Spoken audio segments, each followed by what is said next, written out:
नमस्कार, स्वागत है आपका ईटी नाउ स्वदेश पर। आप देख रहे हैं पावर ट्रेड। मैं हूं आपके साथ अशेषा अध्वर्यु। हमारे साथ मानसी और डिम्पी भी कुछ ही देर में जुड़ेंगे, लेकिन अगले 2.5 घंटे में हम आपको बताएंगे ग्लोबल बाजारों से किस तरह के संकेत निकल कर आ रहे हैं।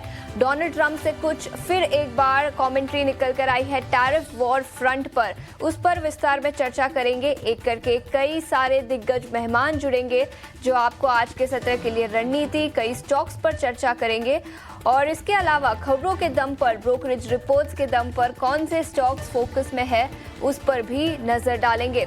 लेकिन याद रखें, पिछले कुछ दिनों में, पिछले 2 दिनों की बात करें तो भारतीय बाजारों में फिर एक बार हल्की सी तेजी लौटती हुई नजर आई। कल के सत्र में करीब 200 से 250 अंकों की तेजी दिखी। परसों के सत्र में भी अच्छी तेजी दिखी है और पिछले 2 दिनों की बात करें तो 450 अंकों की तेजी निफ्टी पर। वहीं पिछले 3 दिनों से बैंक निफ्टी लगातार हरे निशान में बंद होता हुआ नजर आया। ऐसे में ग्लोबल बाजारों से संकेत आज तो ठीक ठाक ही है। डोनाल्ड ट्रंप ने जो मेक्सिको और कनाडा पर टैरिफ्स लगाए थे उसे 1 महीने के लिए डिफर कर दिए गए हैं। अप्रैल के फर्स्ट वीक से लागू होने की उम्मीद लगाई जा रही है। तो थोड़ी सी पॉजिटिव खबर टैरिफ वॉर फ्रंट पर निकल कर आई है, लेकिन इंडिया के लिए एक नेगेटिव खबर है। उन्होंने फिर एक बार कहा कि इंडिया काफी ज्यादा टैरिफ्स लगाता है। तो याद रखिए, रेसिप्रोकल टैरिफ्स लागू होते हुए नजर आएंगे अप्रैल के फर्स्ट वीक से। तो वहां पर कुछ नेगेटिव खबर इंडिया के लिए निकलती हुई नजर आ सकती है। लेकिन अमेरिकी बाजारों की बात करें तो याद रखें, टेक्नोलॉजी शेयरों में कल भारी गिरावट दिखी थी, जिसके चलते सभी अमेरिकन इंडस्ट्रीज कल लाल निशान में बंद होते हुए नजर आए। नैस्डैक 2.5% से ज्यादा की गिरावट यहां पर रही। 500 अंकों की गिरावट नैस्डैक पर दिखी। डाउ जोन्स 450 अंक फिसलता हुआ नजर आया। वही S&P 500 यहां पर भी 1.5% से ज्यादा की गिरावट कल के सत्र में दिखी थी। टेक्नोलॉजी शेयर, जैसे मैंने कहा, यहां पर सबसे ज्यादा गिरावट थी। Marvel technology 20% फिसला। वही एनवीडिया और ब्राइटकॉम, इन दोनों स्टॉक्स में भी 6% से ज्यादा की गिरावट कल के सत्र में अमेरिकी बाजारों में दिखी। इसके अलावा जॉबलेस क्लेम्स का डेटा आता हुआ नजर आया अनुमान के मुताबिक, जिसके चलते अमेरिकी लेबर मार्केट में काफी स्ट्रेंथ है। अभी भी ऐसे संकेत निकल कर आ रहे हैं। वही अनएम्प्लॉयमेंट का डेटा भी आज निकल कर आता हुआ नजर आएगा। तो उसके बेसिस पर अमेरिकी बाजारों की चाल आज निर्भर रहेगी। यूरोपियन बाजारों की बात करें तो यहाँ पर मिलाजुला कारोबार कल के सत्र में दिखा। फुट्सी में करीब 1% की गिरावट दिखी। वही डैक्स और कैक करीब 0.5% की तेजी के साथ बंद होते हुए नजर आए। कमोडिटी मार्केट, यहाँ पर पिछले कुछ दिनों से काफी एक्शन है और सबसे पहले कच्चे तेल की ही बात करेंगे। ब्रेंट क्रूड $70 पर बैरल के नीचे फिसलता हुआ नजर आया। वही WTI क्रूड, यहाँ पर भी हल्की सी गिरावट कल के पिछले कुछ दिनों में दिखी है। याद रखें, ओपेक प्लस अपना उत्पादन बढ़ाना चाहता है, जिसके चलते ग्लोबल मार्केट में कच्चे तेल का सप्लाई बढ़ता हुआ नजर आएगा और यही कुछ इंपॉर्टेंट ट्रिगर्स है जिसके चलते पिछले कुछ दिनों से कच्चे तेल में गिरावट दिखी है। और टैरिफ वॉर भी बढ़ता हुआ नजर आया, जिसके चलते ग्लोबल ग्रोथ की चिंताएं हैं। तो ग्लोबल ग्रोथ के कंसर्न्स है, जिसके चलते कच्चे तेल की डिमांड भी कमजोर होती हुई नजर आ सकती है, जिसके चलते कच्चे तेल में पिछले कुछ दिनों से गिरावट और ब्रेंट क्रूड अभी भी $70 पर बैरल के नीचे कारोबार करता हुआ नजर आ रहा है। वही सोने की बात करें तो ऑल टाइम हाई लेवल से मुनाफा वसूली दिखी है। स्पॉट गोल्ड 0.3% की गिरावट के साथ आज कारोबार करता हुआ $2,900 पर आउंस के आसपास। वही चांदी की बात करें तो $32.5 पर आउंस के आसपास चांदी ऑल टाइम हाई लेवल से गिरावट सोने में दिखी है, लेकिन फिर भी काफ़ी चल चुका है ईयर टू डेट बेसिस पर। इनफैक्ट 24-25% की तेज़ी जो 2024 में दिखी थी, उसके बाद करीब 10% की तेज़ी सोने में इस साल अब तक ऑलरेडी हम देख चुके हैं। तो थोड़ी सी मुनाफा वसूली पिछले कुछ दिनों में दिखी है। एशियाई बाजारों की भी एक बार बात कर लेते हैं। यहाँ पर कमज़ोर ओपनिंग के संकेत है। निके में 690 अंकों की गिरावट आज सुबह दिखी है। कॉस्पी की बात करें, चीन और हांगकांग के बाजारों में भी गिरावट और गिफ्ट निफ्टी से भी कमजोर ओपनिंग के संकेत ही आज सुबह निकल कर आ रहे हैं। तो ग्लोबल बाजारों से संकेत, एशियाई बाजारों से कमजोर। अमेरिकी फ्यूचर्स आज सुबह हरे निशान में कारोबार कर रहे हैं, लेकिन इस बीच कौन से वो 4 बड़े ट्रिगर्स होंगे जहां पर आपको आज के सत्र के लिए नजर रखनी चाहिए, सबसे पहले उस पर नजर डालेंगे। डाउ जोन्स 425 अंक फिसलता हुआ नजर आया। गिफ्ट निफ्टी से भी कमजोर ओपनिंग के संकेत, करीब 60 अंक नीचे कारोबार करता हुआ। एफआईआईज की फिर एक बार कल के सत्र में बिकवाली दिखी। 11वें दिन लगातार फॉरेन इंस्टीट्यूशनल इन्वेस्टर्स ने भारतीय बाजारों में बिकवाली की। करीब 2400 करोड़ की बिकवाली यहां पर दिखी। वही ब्रेंट $70 पर बैरल के नीचे कारोबार करता हुआ। ओपेक प्लस प्रोडक्शन बढ़ाना चाहता है। इसी के साथ ग्लोबल ग्रोथ की चिंताएं हैं। यूक्रेन और रशिया के बीच अगर पीस टॉक्स होती है तो वहां से भी पॉजिटिव संकेत निकल कर आ सकते हैं, जिसके चलते कच्चे तेल में पिछले कुछ दिनों से दबाव दिखा है और वो पॉजिटिव है इंडियन इकोनॉमी के लिए। इंडिया काफी क्रूड ऑयल इंपोर्ट करता है, जिसके चलते कच्चे तेल में गिरावट होती है तो इंडिया जैसे कुछ कंट्रियों के लिए वो पॉजिटिव होगा। रिजर्व बैंक ऑफ इंडिया का गोल्ड लोन नियमों में सख्ती के निर्देश, सूत्रों के हवालों से खबर, जिसके चलते मुथूट फाइनेंस और मनप्पुरम फाइनेंस, जो 2 गोल्ड लोन कंपनियां हैं, गोल्ड फाइनेंसर्स, इन दोनों स्टॉक्स पर आज एक्शन दिखेगा। नेगेटिव खबर या इन दोनों ही कंपनियों के लिए निकल कर आई है। वही स्टॉक स्पेसिफिक खबरों की बात करें तो बायोकॉन ने एक नया करार किया है ग्लोबल कंपनी के साथ। इसी के साथ माइनिंग सेक्टर से एनएमडीसी नए सीएमडी की नियुक्ति होती हुई आई है। तो नई खबर दोनों ही स्टॉक्स पर, फार्मा सेक्टर से बायोकॉन और माइनिंग सेक्टर से एनएमडीसी नए अपॉइंटमेंट के चलते यहां पर भी तेजी दिखेगी।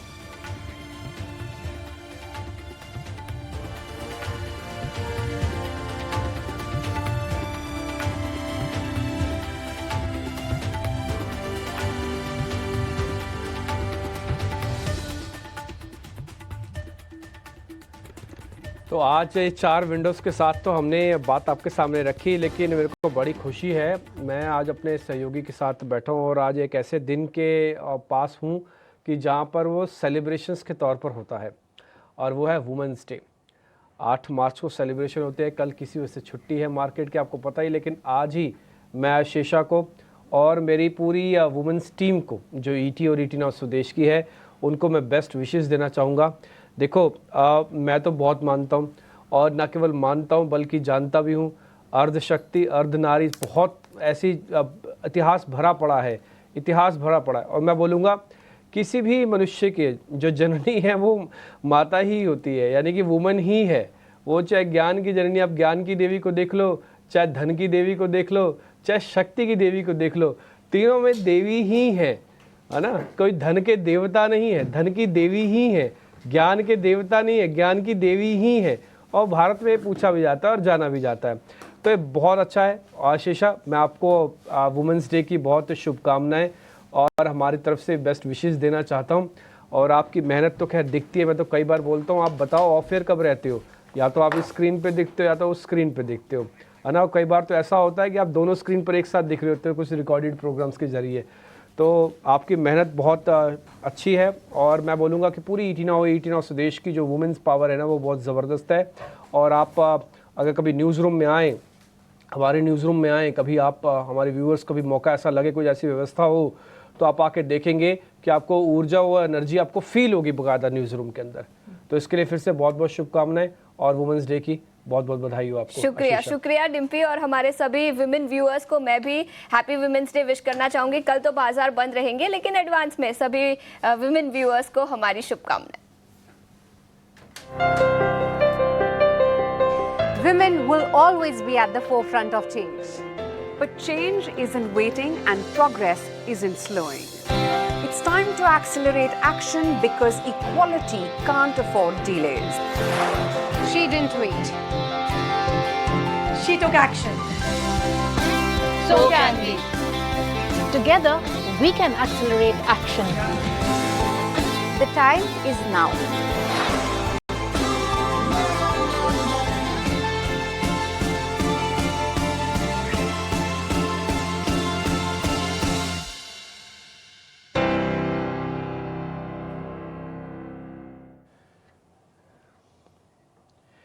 ये जो आप सारी तस्वीर देख पा रहे हैं ना, ये वही शक्ति, वही ऊर्जा, वही एनर्जी है जो हमारे न्यूज़ रूम में बहती है, और जिसकी वजह से हम सब आपके सामने आ पाते हैं।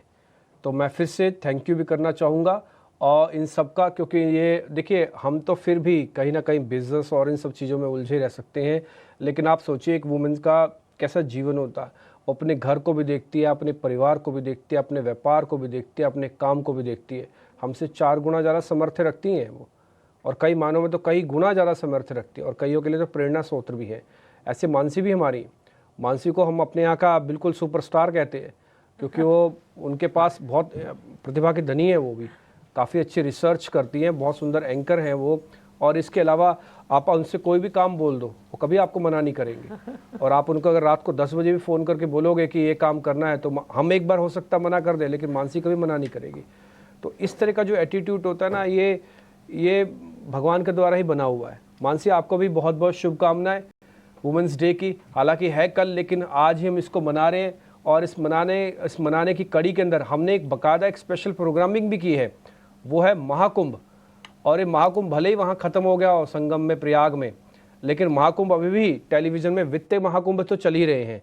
तो इसलिए महाकुंभ, वुमेंस महाकुंभ, हम वुमेंस स्पेशल लेके आ रहे हैं। और इसका तरीका भी है, आप भी इससे जुड़ सकते हैं। सिर्फ हेलो लिखना है और साथ ही अपनी जानकारी देख के हमको व्हाट्सअप कर देना है। नंबर वगैरह आपकी स्क्रीन पर आ रहा है। और ये निवेश महाकुंभ कल लगेगा, 11 बजे से लगातार होगा। और इसमें कविता थपलियाल हमारी एक और सुपरस्टार एंकर हैं, तो वो भी इसके अंदर शिरकत करेंगी। तो आप सबको फिर से वुमेंस डे की बहुत बहुत बधाई। नारी शक्ति आर्थिक समृद्धि की पहचान। देश की आधी आबादी के लिए सफल निवेश रणनीतियां, निवेश का पहला कदम हो या निवेश के सही विकल्प का चुनाव।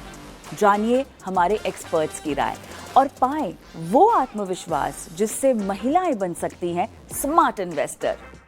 तो 8 मार्च को देखिए HDFC म्यूचुअल फंड प्रेजेंट्स निवेश महाकुंभ विमेन स्पेशल, सिर्फ ET नाउ और ET नाउ स्वदेश पर। म्यूचुअल फंड निवेश बाजार के जोखिमों के अधीन है। योजना से जुड़े सभी दस्तावेजों को ध्यान से पढ़ें। चलिए, तो सबसे पहले तो ET नाउ स्वदेश की तमाम विमेन व्यूअर्स को हैप्पी विमेंस डे हमारी सभी ET नाउ स्वदेश की टीम की तरफ से। और Dimpy, thank you so much. मैं अभी सुन रही थी, आप अशेषा से जब बात कर रहे थे, उनकी तारीफ कर रहे थे और मुझे भी आप कंग्रेचुलेट कर रहे थे। लेकिन सबसे अच्छी बात तो ये है कि हमारी ये जो मेहनत है इसकी आप लोग कदर करते हैं, इसीलिए हमें ऊर्जा मिलती है कि और ज़्यादा हम मेहनत कर पाएँ और आगे बढ़ पाएँ। तो आप लोगों का भी बहुत बड़ा हाथ है हमें आगे बढ़ाने में। Thank you so much Dimpy.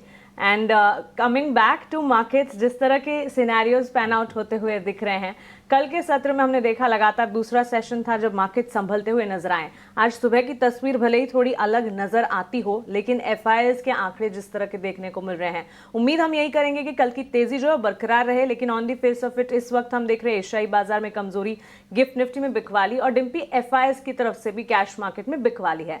FIIs DIIs का एक्शन कैसे पढ़ रहे हैं आप?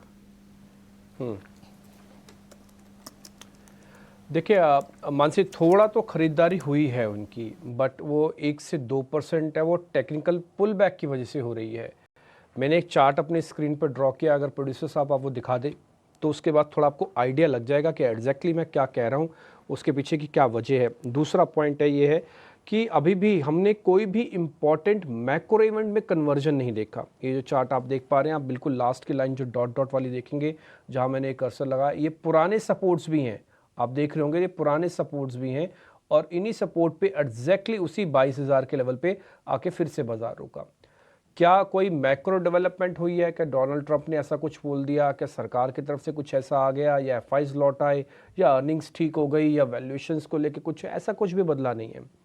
एक चीज़ का बदलाव हुआ है, हम एक्सट्रीम ओवरसोल्ड हो गए थे। हम ये देखिए 5 महीने से नॉन स्टॉप गिर रहे हैं, रिकॉर्ड बनाया इस बार गिरने का। 10 दिन के अंदर 2.5-3.5% से ज़्यादा गिरे, इसका नया रिकॉर्ड बना दिया। तो ये जब रिकॉर्ड बन रहे हैं तो ना एक टेक्निकल पुल बैक आना स्वाभाविक है। एक लाइन मैंने और डाली हुई है मानसी और अशीषा, ये लाइन एक्चुअली में इस चीज़ के लिए डली हुई है कि ये जो लाइन है ना, ये आप सोच लीजिए कि आप मंदी की टेरिटरी और तेज़ी की टेरिटरी में एंटर करने का फ़र्क है। इस लाइन के ऊपर यानी कि 22,800 के ऊपर आप तेज़ी वाली कैटेगरी में आ जाएंगे, यानी कि शॉर्ट कवरिंग की उम्मीद करना और सोचना शुरू कर सकते हैं। लेकिन जब तक आप इस लाइन के नीचे हैं, सिर्फ और सिर्फ एक टेक्निकल पुल बैक है। कब गुम हो जाएगा, किस रूप में गुम हो जाएगा, पता नहीं। तो फिलहाल 22,800 जब तक नहीं आता तब तक थोड़ा सा वेट एंड वॉच और हल्का फुल्का टेक्निकल पुल बैक को होने दें, कोई एवरेज कुछ वगैरह ना करें, खतरा अभी टला नहीं है। पहला पॉइंट। दूसरा पॉइंट है कि एफआईज की होल्डिंग आपने पता कि 18% हो चुकी है एफआईज की होल्डिंग, लेकिन मेरे को एफआईज की होल्डिंग में अब ज़्यादा इंटरेस्ट ही नहीं रहा, क्योंकि एक तो बढ़ नहीं रही है और उसमें कुछ ज़्यादा हिलाव डुलाव भी नहीं हो रहा। लेकिन जो एक्चुअली में चेंज हुआ और जिसने चमत्कार करके दिखाया, मैं बोलूँगा पिछले 1 से 1.5 महीने में, वो है डीआईएस की होल्डिंग। आप मानेंगे वो 70% तक आ चुके हैं, 70%, 75 से ऊपर तो जाएंगे नहीं, वो ऑलरेडी 70% आ चुके हैं। कहने का मतलब है कि डीआईएस को भारत की वैल्यूएशन, भारत की ग्रोथ पे काफ़ी अच्छा उनको व्यू पॉइंट बन रहा है। और आप देखेंगे जितना वो बेच रहे हैं उतना ही करीब करीब डीआईएस खरीद भी रहे हैं, यानी कि पूरा एब्जॉर्ब भी कर रहे हैं। अगर मान लो यही डिफरेंस कहीं बहुत ज़्यादा होता तो बाजार और तेज़ी से गिरता, क्योंकि आप देखेंगे दूसरे विश्व के बाजार तो कई बाजार तो 30% तक भी करेक्ट हुए हैं, है ना। तो कहने का मेरे मतलब ये है कि एफआईज का जो पूरा गिरावट का दौर चला, 3 लाख से ज़्यादा करोड़ का माल उन्होंने बेचा, वो काफ़ी हद तक डीआईएस ने अच्छा एब्जॉर्ब किया। एब्जॉर्ब करते करते 70% तक हो चुके हैं।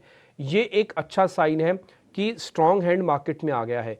अब धीरे धीरे करके रिटेल की पोजीशंस अगर कम होती है तो एफआईज और डीआईज दोनों मिल जाएं तो फिर आप देखो बाजार कितना अच्छा और कितना बढ़िया तरीके से चलता है। लेकिन अभी आपका एक चक्का पंचर है, एक ही चक्का ठीक है, यानी कि डीआईएस का ठीक है, इसलिए एफआईज के ठीक होने की फिलहाल वेट करनी चाहिए। 22,800 की वेट करनी चाहिए। ये इंपॉर्टेंट लेवल्स हैं जो एफआईज और इन सब में मेरे को देखने को मिले।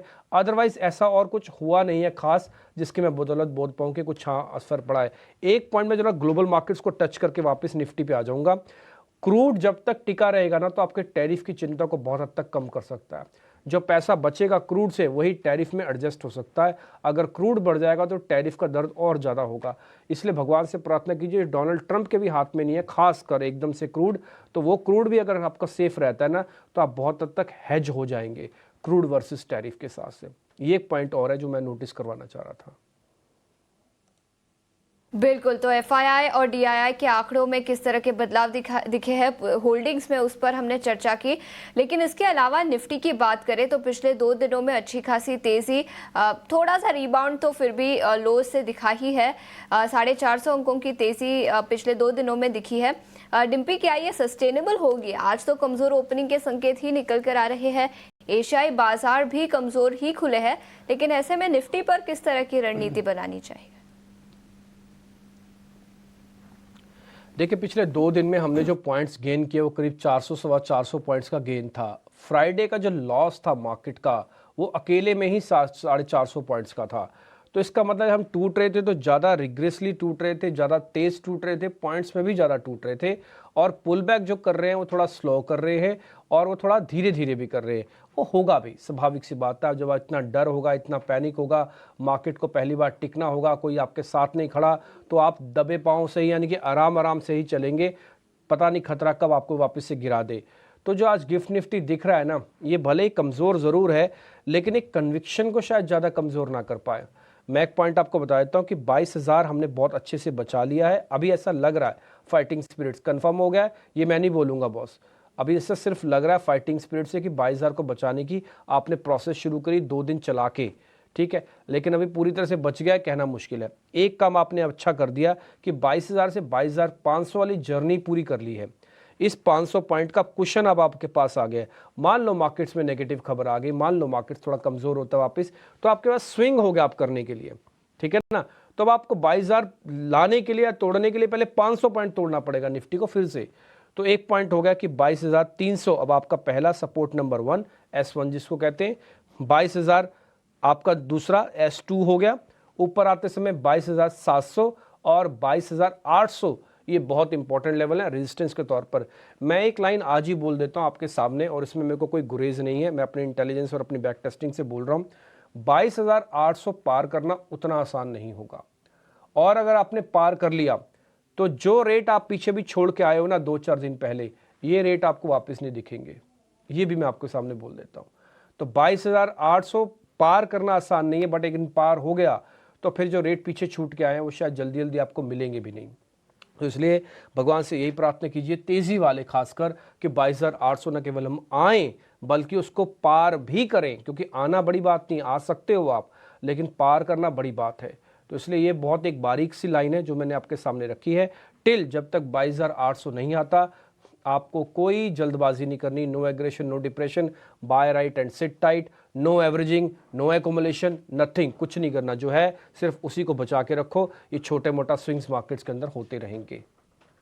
और दमखम है भी बाजार में अगर देखा जाए तो, विदाउट एनी ट्रिगर्स भी हमने देखा 22,400 और उसके बाद 22,500, 22,550 तक के लेवल्स भी बाजार ने दिखाए हैं। और जिस तरह के सेंटिमेंट्स कल पैन आउट होते हुए दिखे, 22,800 जरूर दिखा सकता है मार्केट, लेकिन स्ट्रेंथ जो है, मेहनत जो है बहुत ज्यादा करनी पड़ेगी। डोमेस्टिक बेंचमार्क निफ्टी की ही अगर बात करें, कल हमने देखा गैप अप, बाइंग इंटरेस्ट लगातार मेंटेन होता दिखा। ड्यूरिंग द सेशन एक डेंट भी था, लेकिन बुलिश नोट पर ही क्लोज होते हुए हम देखने को मिले।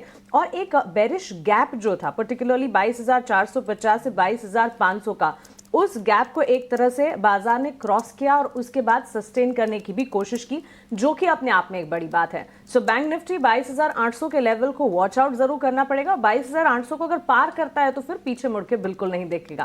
अब आ जाते हैं बैंक निफ्टी पर। अब बैंक निफ्टी ने कल गैप अप ओपनिंग दिखाई, प्रॉफिट बुकिंग भी फर्स्ट हाफ में देखने को मिली, लेकिन उसके बाद सेकंड हाफ में रिकवरी भी नजर आई और कंक्लूजन जो है पॉजिटिव नोट पर 48,628 के लेवल्स के आसपास देखने को मिला। Dimpy on the upside 49,000, downside 47,840। Clearly firm support है, एक रेंज है जिस पर खास तौर से फोकस करना चाहिए। ट्रेडर्स को किन लेवल्स पर पोटेंशियल ट्रेडिंग अपॉर्चुनिटीज देखनी है आज के लिए? मानसी, मैं आपका 49,000 वाला रेजिस्टेंस तो ले लेता हूं, लेकिन मैं 47,800 वाला सपोर्ट नहीं लेता। वो उसकी वजह मैं बताता हूं क्यों नहीं मैं उसको एक्सेप्ट कर रहा हूं। द रीज़न इज़ बीइंग क्योंकि 48,000 पहले भी एक सपोर्ट की तरह काम किया है। मैं आपको ना चार्ट के जरिए उस 48,000 की इंपॉर्टेंस दिखाऊंगा और उसके बाद मैं फिर आगे बढ़ूंगा। आप अगर एक बार चार्ट बैंक निफ्टी का दिखा पाएँ तो आपको उसमें से साफ दिखेगा कि 3 बार हम उस 48,000 के लेवल पे आके रुके हैं।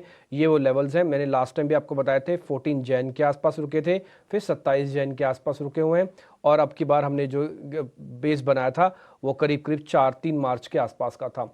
कहने का मतलब सेम लेवल है एग्जैक्टली। आप देख लो चार्ट पे, मैंने नहीं बनाया, मार्केट ने बनाया है, ठीक है ना। तो 48,000 का सेम लेवल है, उसी जगह पे बाजार रुका। मार्केट ने छोटा मोटा पुल बैक दिखा के थोड़ा उसको ऊपर किया हुआ है, तो इसलिए आपका पहला सपोर्ट तो 48,000 का बनेगा। इसको हटा दीजिए चार्ट को। हाँ, तो पहला सपोर्ट तो आपका 48,000 का बनेगा।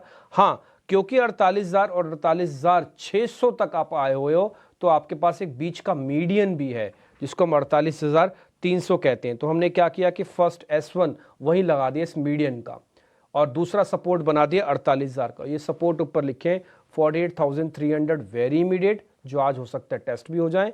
दूसरा 48,000 जिसकी प्रोबेबिलिटी मेरे को आज में कम लगती है और आने वाले दिनों में भी कम लगती है कि शायद ना हो। हाँ, ऊपर आते समय पहला आपको 48,800 पार करना होगा। जैसे 22,800 की इंपॉर्टेंस निफ्टी में है, ऐसे 48,800 की इंपॉर्टेंस इसमें है। इसके पार होते 400 पॉइंट का झटका एक और लग सकता है, जो कि 49,200 पे है।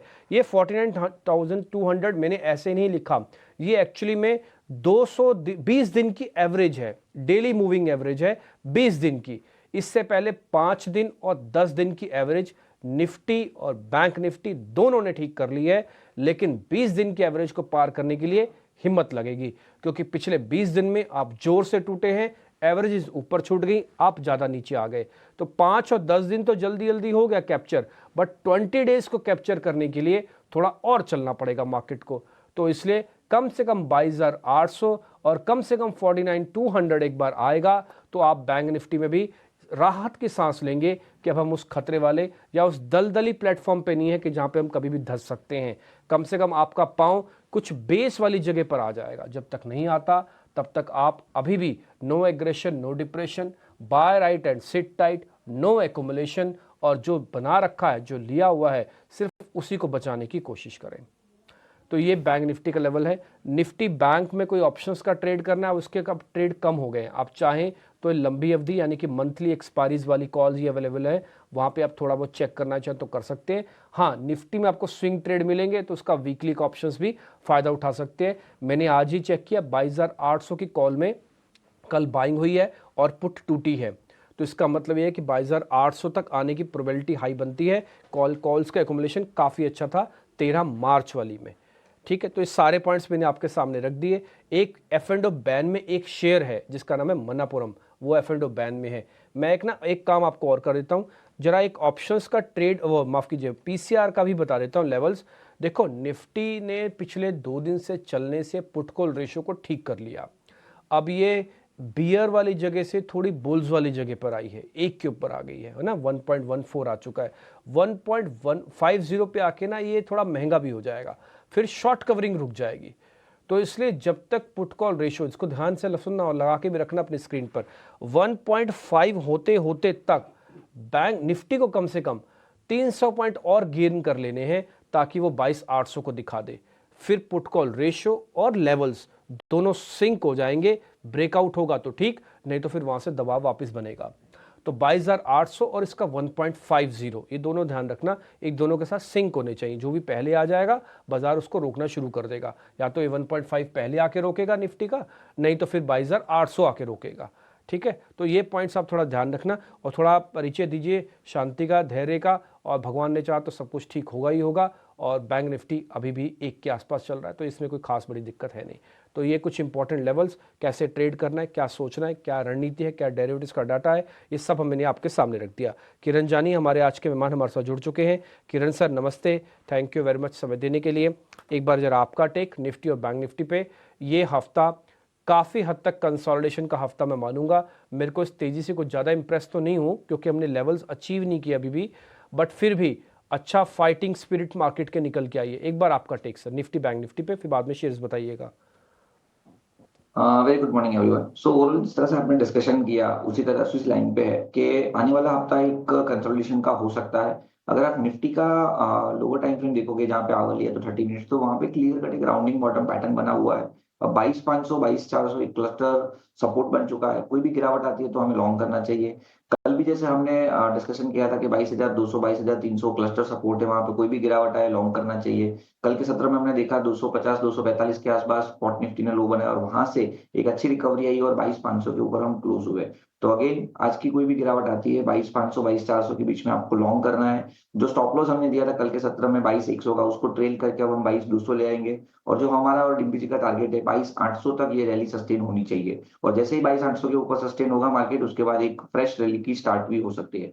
तो एज ऑफ नाउ स्ट्रक्चर काफी स्ट्रॉन्ग है। मुझे लगता है कि 22,400 से 22,500 के बीच में एक्यूमुलेट करते रहिए। 22,200 का एक स्ट्रिक्ट स्टॉप लॉस रखिए और 22,800 का जो कल भी हमने टारगेट डिस्कस किया था, आज भी हम वही टारगेट इंडाइसिस के ऊपर देख रहे हैं।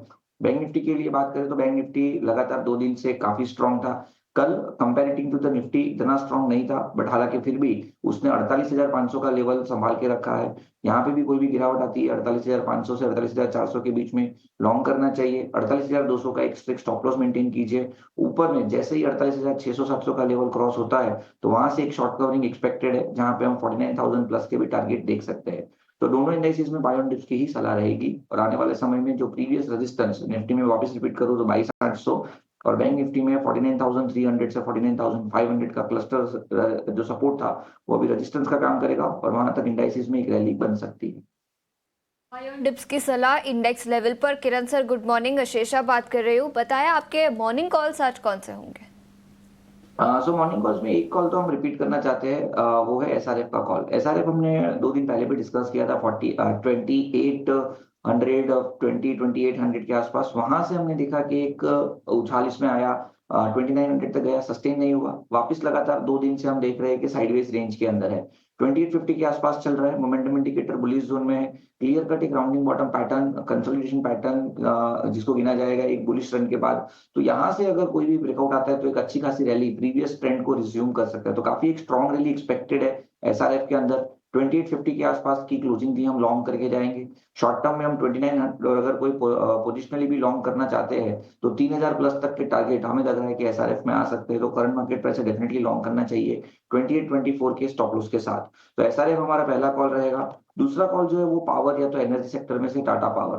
टाटा पावर का अगर आप चार्ट देखोगे तो ट्रिपल बॉटम पैटर्न ब्रेकआउट है, साथ साथ में आप देखोगे तो एक फॉलिंग वेज पैटर्न ब्रेकआउट भी है।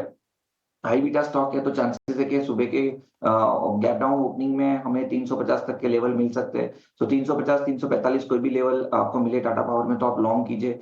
3 से 4 दिन में आप 375 तक के लेवल अचीव कर सकते हैं। तो टाटा पावर 350 के आसपास लॉन्ग कीजिए। जो स्टॉप लॉस रखना है वो 339 का रखना है।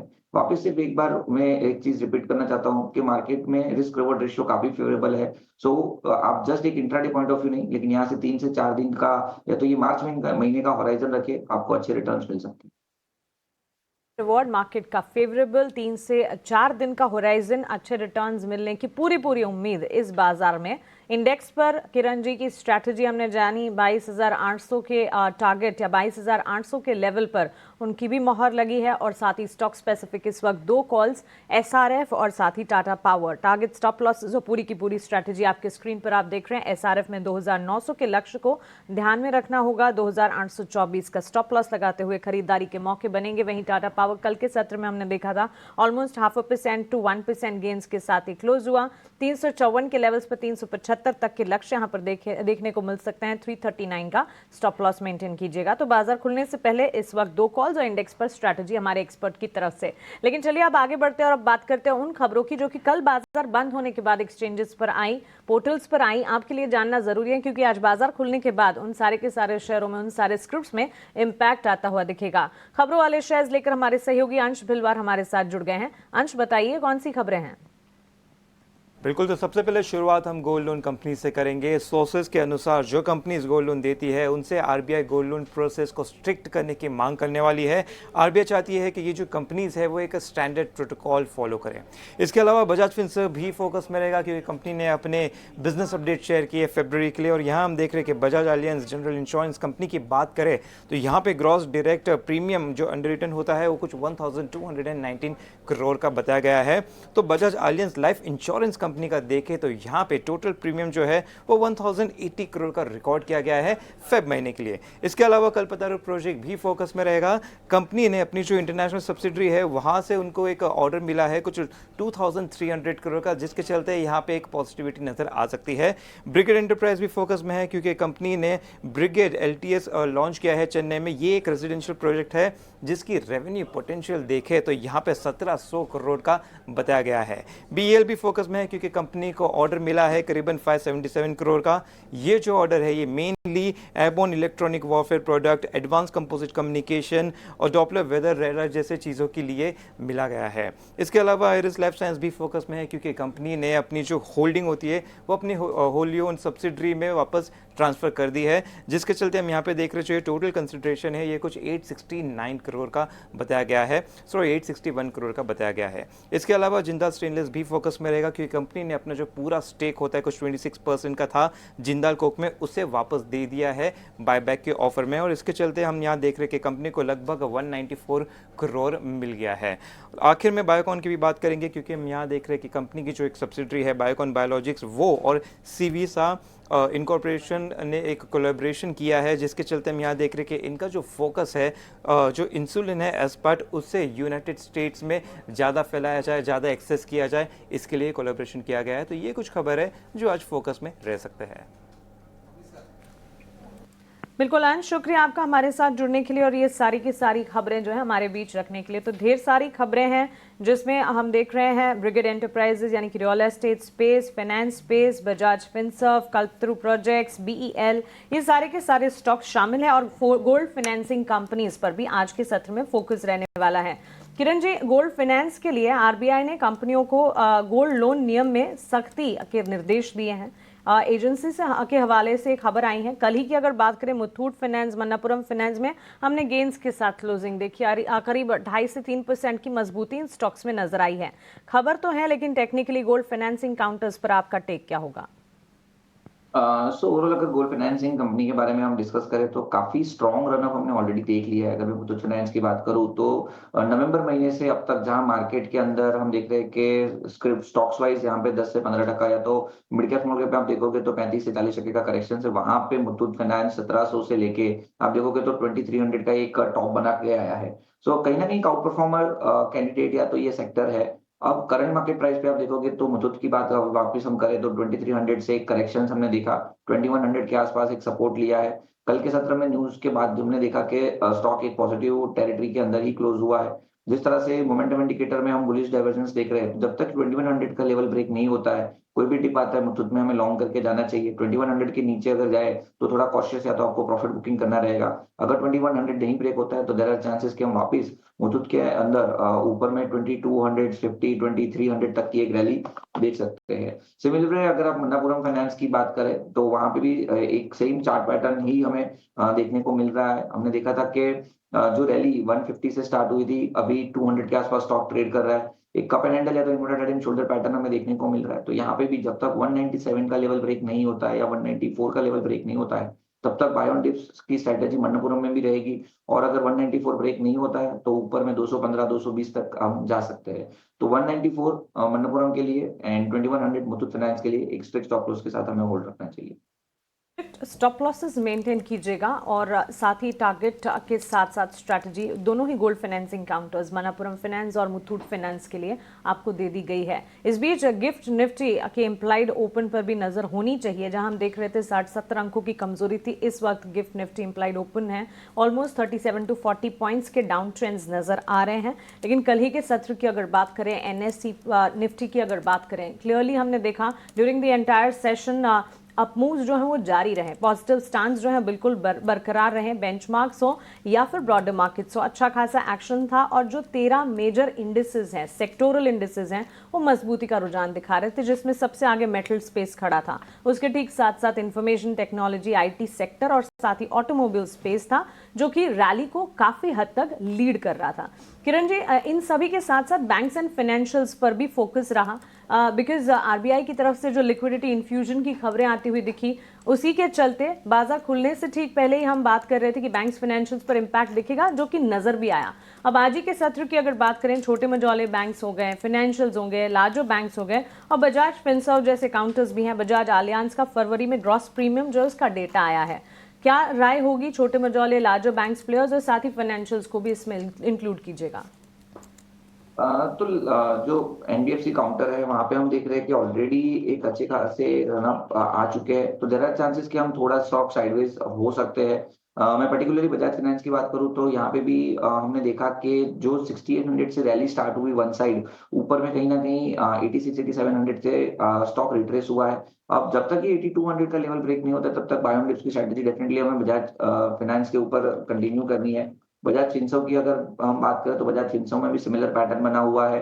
एक डबल बॉटम पैटर्न ब्रेकआउट हमें 1700 के आसपास देखा था, उसके बाद स्टॉक 1920 1950 तक गया, वहां से जो करेक्शन आया, लेकिन लास्ट 2 दिन में रिकवरी भी काफी स्ट्रॉन्ग है। तो जब तक ये स्टॉक 1800 का लेवल ब्रेक नहीं होता है तब तक बाय ऑन डिप्स की स्ट्रेटेजी बजाज फिनसर्व में भी हमें रखनी चाहिए।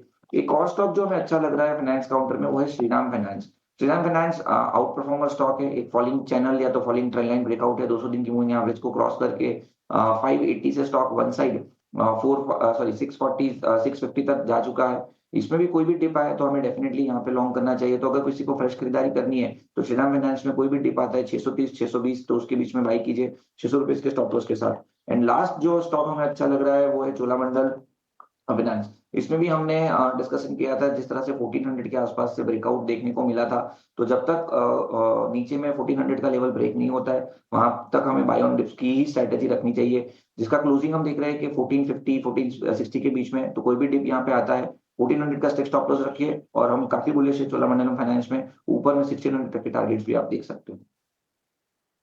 बैंक्स एंड फाइनेंशियल्स के बास्केट से एक तो बजाज ट्विंस, बजाज फिनसर्व और बजाज फाइनेंस, दोनों स्टॉक्स में गिरावट में खरीदारी के मौके ढूंढने हैं। चोलामंडलम फाइनेंस, चोला इन्वेस्टमेंट में भी 1600 तक के टारगेट्स नजर आ सकते हैं। 1400 का स्टॉप लॉस लगाकर यहाँ पर भी खरीदारी के मौके, एंट्री पॉइंट्स मिल जाए तो। और श्रीराम फाइनेंस को खास तौर से देखना चाहिए क्योंकि स्टॉक जो है स्लोली एंड इवेंचुअली काफी बढ़िया रनअप दिखा रहा है। बैंक्स एंड फाइनेंशियल्स में इन दिनों एक्शन हम जरूर देख रहे हैं, लेकिन श्रीराम फाइनेंस के पिछले एक महीने के चार्ट्स भी अगर आप देखेंगे ना, ऑलमोस्ट 15 to 20% के गेन्स, यानी कि वॉलेटाइल मार्केट्स में जहां बाजार कमजोर नजर आ रहे थे, उन कमजोरी में भी Shriram finance one of the counters था जो कि बाजार को लगातार सपोर्ट कर रहा था, one of the strong players बनकर दिखा रहा था। बहरहाल ऑन दिस निफ्टी के हिसाब से आज थोड़ा प्रेशर तो बनेगा। 2 दिन की तेजी थी मार्केट के अंदर, थोड़ा प्रेशर बन भी जाए तब भी मेरे को लगता है कि बाजार अपनी फाइटिंग स्पिरिट्स को नहीं छोड़ेगा, क्योंकि उसने 22,000 के लेवल और 48,000 के लेवल को बहुत अच्छे से पका के और बड़ी मेहनत से, बड़ी उम्मीदों के साथ, बड़े जतन के साथ यहाँ तक पहुँचा है।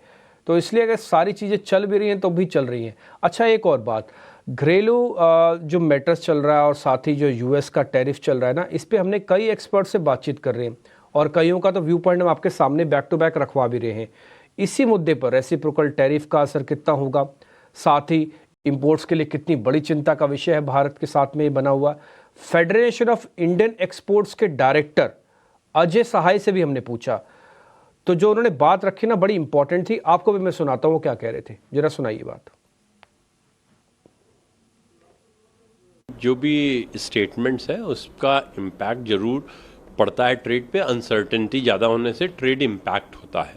तो जिस तरह का इस समय माहौल है उसको देखते हुए मुझे लगता है कि जो ग्लोबल ट्रेड की जो स्पीड है वो धीमी पड़ जाएगी। बिकॉज जब इतनी अनसर्टेनिटी रहेगा तो जो भी इम्पोर्टर है वो सोचेगा कि मैं इंपोर्ट करूं ना करूं। जब तक मैं इंपोर्ट करता हूं क्या लेवल ऑफ टैरिफ आएगा, उस टैरिफ पे मैं कंज्यूमर को गुड्स बेच पाऊंगा या नहीं बेच पाऊंगा। तो डेफिनेटली इस तरह के इश्यूज होने से ट्रेड पे फ़र्क होता है और हमारा एक्सपोर्टर भी सोचते रहे कि भाई कल क्या होगा, अभी उसको क्लैरिटी नहीं है। तो जो अनसर्टेनिटी इस तरह की क्रिएट होती है उससे ट्रेड पे इसका प्रतिकूल प्रभाव जरूर पड़ता है। ठीक है, तो ये आप अजय सहाय को सुन रहे थे, वो कह रहे थे कि देखो फ़र्क तो पड़ता है। अच्छा, मैं आपको एक बात बताऊं, न केवल भारत के FIO के अजय सहाय ये बात बोल रहे थे, बल्कि चाइना में भी बैठक हुई और उनके भी टारगेट स्लाइटली मिस हो सकते हैं, जो टारगेट हो ट्रेड के और अपनी करेंसी के या फिर वो लेके आते हैं। लेकिन उनका भी ये कहना है कि मैटर्स को अच्छे से हैंडल किया जा सकता है। एक बात आप अच्छे से समझ लीजिए, हम धीरे धीरे हम और आप सब लोग ही टैरिफ के इससे इम्यून होने लग जाएंगे, है ना। उसके बाद टैरिफ की चिंता बहुत ज़्यादा मार्केट्स में नहीं रहेगी। मेरा अपना कई सालों का एक्सपीरियंस है मार्केट्स को देखने समझने का। देख लीजिएगा ये धीरे धीरे करके ना आप टैरिफ वाली चिंता को हट जाएंगे। आपको मालूम है ना, जब डोनाल्ड ट्रंप ने कांग्रेस में कहा कि हम रेसिप्रोकल टैक्स लगा रहे हैं, यानी कि दोनों लोग बैठे थे, डेमोक्रेट्स भी रिपब्लिकन भी बैठे हुए थे, उस कांग्रेस में कहा ना, उसी दिन से मार्केट का बॉटम बना। और उससे पहले जब वो मैक्सिको ब्राज़ील के ऊपर बोलते रहे वो 10-10% टैक्स लगा देंगे, तब हम बहुत ज़ोर से टूटते थे। हमारा तो नाम भी नहीं बोला तब हम टूट रहे थे। तो थोड़ा कई बार क्या होता है, मार्केट्स पहले फ्यूचरिस्टिक मशीन है ना, पहले ही रिएक्ट कर देता है और एक्चुअली जिस समय इवेंट हो रहा होता है उस समय तो उसको डिस्काउंट कर रहा होता है। मेरा भी ऐसा मानना है कि हम टैरिफ को धीरे धीरे करके डिस्काउंटिंग वाली फॉर्म में आ गए हैं। अब टैरिफ को लेकर अगर कोई नई बात नहीं होती है तो धीरे धीरे करके डिस्काउंट भी होता जाएगा। किरण जानी, एक काम आप और करेंगे, कल रिलायंस की कल क्लोजिंग काफ़ी अच्छी हुई है, आज फिर से काफ़ी उम्मीद है कि ये अपने वेटेज से मार्केट्स को ज़्यादा नीचे नहीं जाने देगा। एक बार आपका टेक, कल 1200 पाया है रिलायंस का, आज और चलेगा क्या? रिलायंस 1200 का लेवल ब्रेक नहीं करेगा, नो डाउट 1200 के नीचे गया है, लेकिन जिस तरह से लास्ट 3 दिन में उसने रेजिलियंस दिखाया है, डेफिनेटली जब तक कि 1200 के ऊपर है, कोई भी गिरावट आती है 1200 तक तो इनफैक्ट हमें लॉन्ग करना चाहिए। रिसेंटली जो बॉटम बने 1150 के, वो एक इमीडिएट सपोर्ट है लॉन्ग टर्म के लिए। और हमने देखा था कि लगातार वीकली चार्ट के ऊपर जब भी रिलायंस ने 25 से 30% का करेक्शन दिया, उसके बाद एक अच्छी खासी रैली देख सकते हैं हम। ऑलरेडी रिलायंस ने 1600 से 1150 यानी कि ऑलमोस्ट 35% का करेक्शन दे चुका है, इतना बड़ा लार्ज कैप कंपनी होने के बावजूद भी। तो यहाँ से जो अगर रिकवरी आती है तो वेरी एकदम फास्ट रिकवरी एक्सपेक्ट कर सकते हैं हम। तो 1150 एक पोजिशनल स्टॉप लॉस है, ट्रेडिंग पॉइंट ऑफ व्यू आप 1190 का स्टॉप लॉस मेंटेन कीजिए और इमीडिएट लेवल में ऊपर में 1250 प्लस के टारगेट आप रिलायंस में एक्सपेक्ट कर सकते हो। ठीक है, एक छोटा सा सवाल मेरे को आपसे और पता करना है किरण सर। हमने कई देखा है कि रेलवे काउंटर्स के अंदर भी काफ़ी स्ट्रॉन्ग मूवमेंट है। अभी IRCTC की मैनेजमेंट भी हमारे साथ जुड़ जाएंगी, वो बिल्कुल जुड़ने वाले हैं और हम थोड़ा उनसे कुछ क्वेश्चंस भी पूछेंगे। ये भी काफ़ी चर्चा में रहने वाला शेयर है। लेकिन कोई रेलवे काउंटर आप देख रहे हैं, आपकी नज़र में है, तो आप ज़रा पहले वो बता दीजिए। रेलवे काउंटर की अगर हम बात करें तो IRCTC मेरे हिसाब से हमें ध्यान देना चाहिए, क्योंकि समर वेकेशंस कहीं ना कहीं ऑन कॉर्नर है, तो वापस वो जो घूमने की थीम है या तो ट्रैवल थीम है उसके हिसाब से।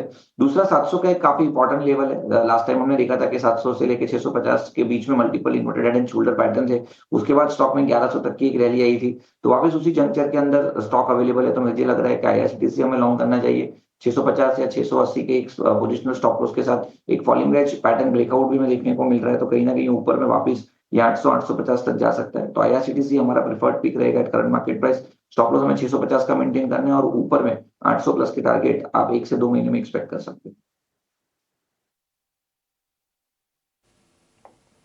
ठीक है, ये आईआरसीटीसी के बारे में ही सर बोल रहे हैं और एक काम करते हैं, लगे हाथ आईआरसीटीसी की मैनेजमेंट भी हमारे साथ जुड़ गई है, उनसे भी ज़रा समझ लेते हैं। अब आपको पता ना है कि इनको नवरत्न का दर्जा मिल गया है। तो नवरत्न का दर्जा मिलने के बाद कंपनी की जो बोर्ड है, कंपनी का जो काम करने का तरीका है, वो सब कुछ बदल जाता है और नए तरीके से नया फंड, सस्ता फंड, गवर्नमेंट सपोर्ट, बहुत सारी चीज़ें आने लगती हैं और आप एक जॉनर से हटके दूसरे बड़े जॉनर में आ जाते हो, यानी कि एक सेफ कंपनी माने जाते हो। नवरत्न का दर्जा मिलने के बाद आईआरसीटीसी को कितना फ़ायदा होगा, इस पर बातचीत करने के लिए आईआरसीटीसी के चेयरमैन संजय कुमार जैन हमारे साथ जुड़ रहे हैं। संजय सर नमस्ते, थैंक यू वेरी मच समय देने के लिए। सर पहला क्वेश्चन ही यही कि आईआरसीटीसी को जो नवरत्न का स्टेटस मिला है, एक्चुअली इससे कितना फ़र्क पड़ता है और इससे क्या प्रभाव होगा आपकी कंपनी पे सर? धन्यवाद। नवरत्न स्टेटस के मायने से पहले मैं आपको ये बताना चाहूंगा नवरत्न स्टेटस मिलता कैसे है। गवर्नमेंट नवरत्न स्टेटस देने के पहले कंपनी के पिछले 5 साल के परफॉर्मेंस को बहुत डिटेल में एग्जामिन करती है। सबसे पहला वो देखती है कि जो हमें टारगेट मिला था गवर्नमेंट द्वारा एक मेमोरेंडम ऑफ अंडरस्टैंडिंग के थ्रू, उसका अचीवमेंट आउटस्टैंडिंग है कि नहीं, वेरी गुड है कि नहीं। फिर देखती है कि हमारे एम्प्लॉयज़ की प्रोडक्टिविटी कैसी है, हमारे एसेट की प्रोडक्टिविटी कैसी है, हमारी नेटवर्थ के कंपैरिजन हमारे नेट प्रॉफिट कैसी आ रही है, हमारे अर्निंग पर शेयर क्या। इस तरह से फिनेंशियल एंड एफिशिएंसी पैरामीटर्स को पिछले 5 सालों की कंसिस्टेंटली परफॉर्मेंस है कि नहीं, उसको जज करती है और उसके बाद ये स्टेटस एक कंपनी को दिया जाता है। और इसका मायने कंपनी के लिए ये होता है कि बोर्ड ऑफ डायरेक्टर्स चूंकि कंसिस्टेंटली अच्छा परफॉर्मेंस दे रहे हैं गवर्नमेंट की नज़र में, तो उनको थोड़ी फ्रीडम दी जाती है और ये फ्रीडम फाइनेंशियल और ऑपरेशनल दोनों लेवल पे होती है। फाइनेंशियल में आज के दिन अब कंपनी 1000 करोड़ तक का कोई भी प्रोजेक्ट टेकअप कर सकती है गवर्नमेंट के बिना के पास जाए बिना।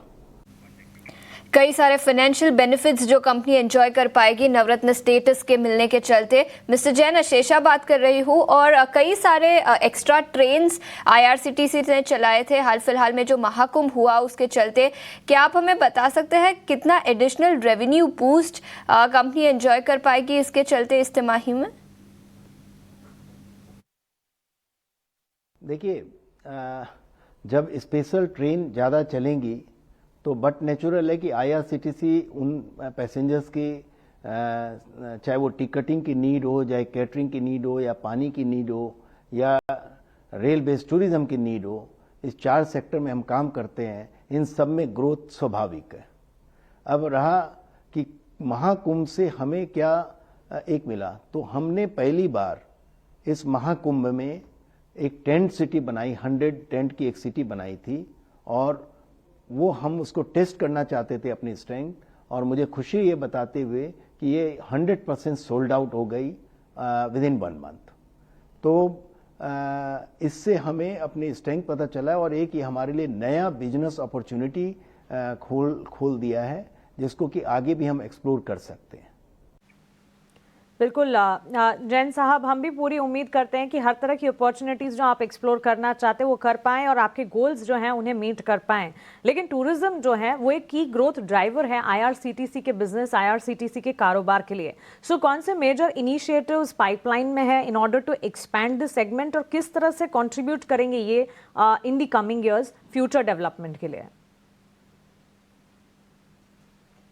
जैसे देखिए, गवर्नमेंट कई फोरम में बताती है कि टूरिज्म से एम्प्लॉयमेंट काफ़ी जनरेट होता है, लोग अपने लोकल लेवल पे रह करके आमदनी का जरिया क्रिएट कर सकते हैं और हमें जो रिस्पॉन्सिबिलिटी दी गई है रेल बेस्ड टूरिज्म को प्रमोट करने की वो हम कर रहे हैं। अभी आपको बताते हुए मुझे खुशी हो रही है कि हाल फिलहाल में ही हमने जो भारत गौरव ट्रेन है हमारी टूरिस्ट ट्रेन, वो हमारे पास 10 रेक थी, अब हमने 1 रेक और ऐड किया उसमें और हम करीब 34 सर्किट्स में इन ट्रेन्स को सालों भर चलाते हैं पैसेंजर्स को सुविधा देने के लिए और ये काफ़ी अफोर्डेबल प्राइस पे हम चलाते हैं। और रिलीजियस, कल्चरल, हेरिटेज वाले डेस्टिनेशंस हम आइडेंटिफाई करते हैं लोगों की रिक्वायरमेंट के हिसाब से, और उसको हम लोग प्लान करके 1-1.5 महीना लगता है, हम लोग लॉन्च करते हैं उससे पहले।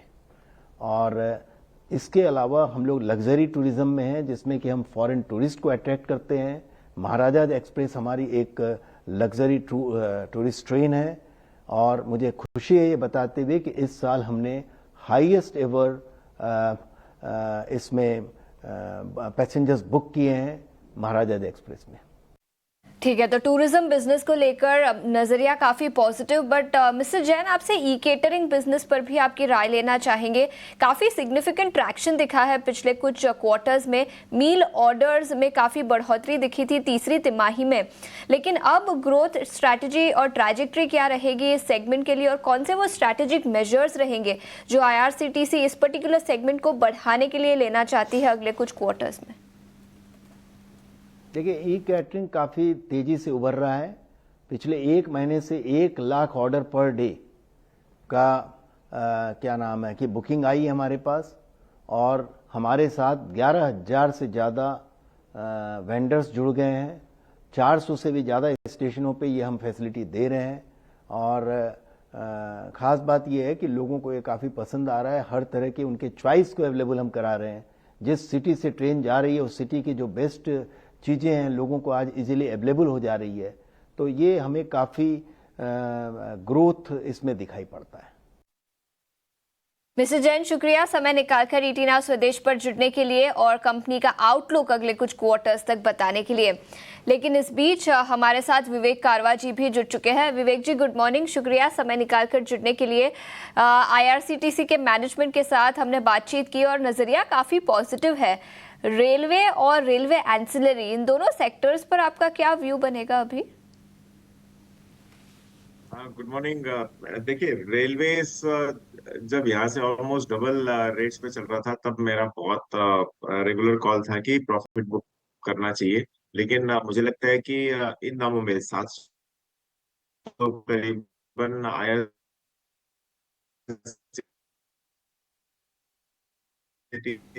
ना महंगा है ना सस्ता है।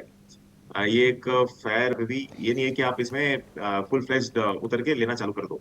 तो जो ग्रोथ थी, कई सालों की ग्रोथ फैक्टर इन हो चुकी है ऑलरेडी, और मुझे लगता है कि अगर इसमें किसी को लेना हो, बाइंग करनी हो, तो लॉन्ग टर्म के लिए बहुत बढ़िया कंपनी है। करीबन 45-46 की पी पे चल रहा है। इसके लिए आपको इसमें धीरे धीरे ही बाइंग करनी चाहिए एक SIP मोड में। मेरे हिसाब से बहुत अच्छा रेट हो, करीबन अगर ये 600 के आजू बाजू मिले तो एक SIP मोड में आप स्मॉल स्मॉल क्वांटिटी, छोटी छोटी क्वांटिटीज लीजिए, ये एक बेहतर तरीका होगा। और अगर बाजार यहाँ से रिकवर करता है तो मुझे नहीं लगता है कि बहुत जोरों से दौड़ने वाला है। तो एक आध क्वार्टर रिजल्ट और देखेगा बाजार, उसके बाद में इसमें अगर कोई उछाल आना है तो आएगा। तो अभी तो मेरे हिसाब से खाली SIP मोड ही बेस्ट रहेगा। ठीक है, तो ये नजरिया रेलवे और रेलवे एंसिलरी स्टॉक्स पर। आप देख रहे हैं मार्केट लाइव, और बाजार के प्री ओपन टिक्स में बस महज 2 मिनट का समय बचा है। गिफ्ट निफ्टी के इम्प्लाइड ओपन की अगर बात करें, ऑलमोस्ट 40% के कमजोरी या कह सकते हैं कि डाउन ट्रेंड्स नजर आ रहे हैं, लेकिन कल और उससे पहले के यानी कि पिछले 2 ट्रेडिंग सेशंस को अगर याद कीजिएगा, बाजार ने सपोर्ट और स्ट्रेंथ दिखाई है। ऑन अ पॉजिटिव नोट उम्मीद यही करके चलेंगे कि वो सपोर्ट और स्ट्रेंथ 22,400 और उसके बाद 22,500 और 550 का पड़ाव जो बाजार ने पार किया है, वहां से हम आगे बढ़ेंगे और 22,800 की तरफ कूच करते दिखेंगे। 1.5 मिनट में मार्केट के प्री ओपन टिक्स आपके स्क्रीन पर होंगे, रुपए की ओपनिंग आपके स्क्रीन पर होगी। कल करीब 3 पैसे की मजबूती के साथ रुपया खुला था। आज करेंसी के सिनेरियोज कैसे पैन आउट होते हैं इस पर खास तौर से नजर रहेगी। At this moment GIFT Nifty सिक्यूज ऑलमोस्ट 50% डाउन ट्रेंड्स के देखने को मिल रहे हैं। एशियाई बाजार में कमजोरी का रुझान देखने को मिला। ज्यादातर अमेरिकी बाजार भी बीती रात कंसर्न्स और चैलेंजेस के साथ क्लोज होते दिखे।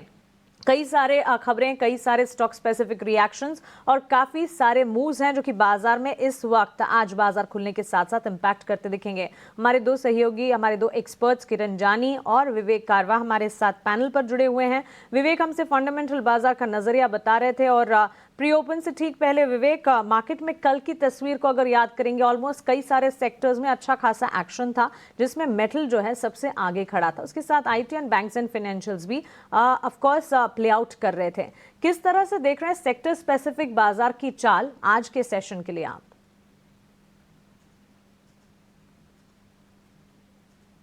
इसकी सेलिंग बाजार में जारी थी और उसके कारण ओवरऑल बाजार प्रेशर में था।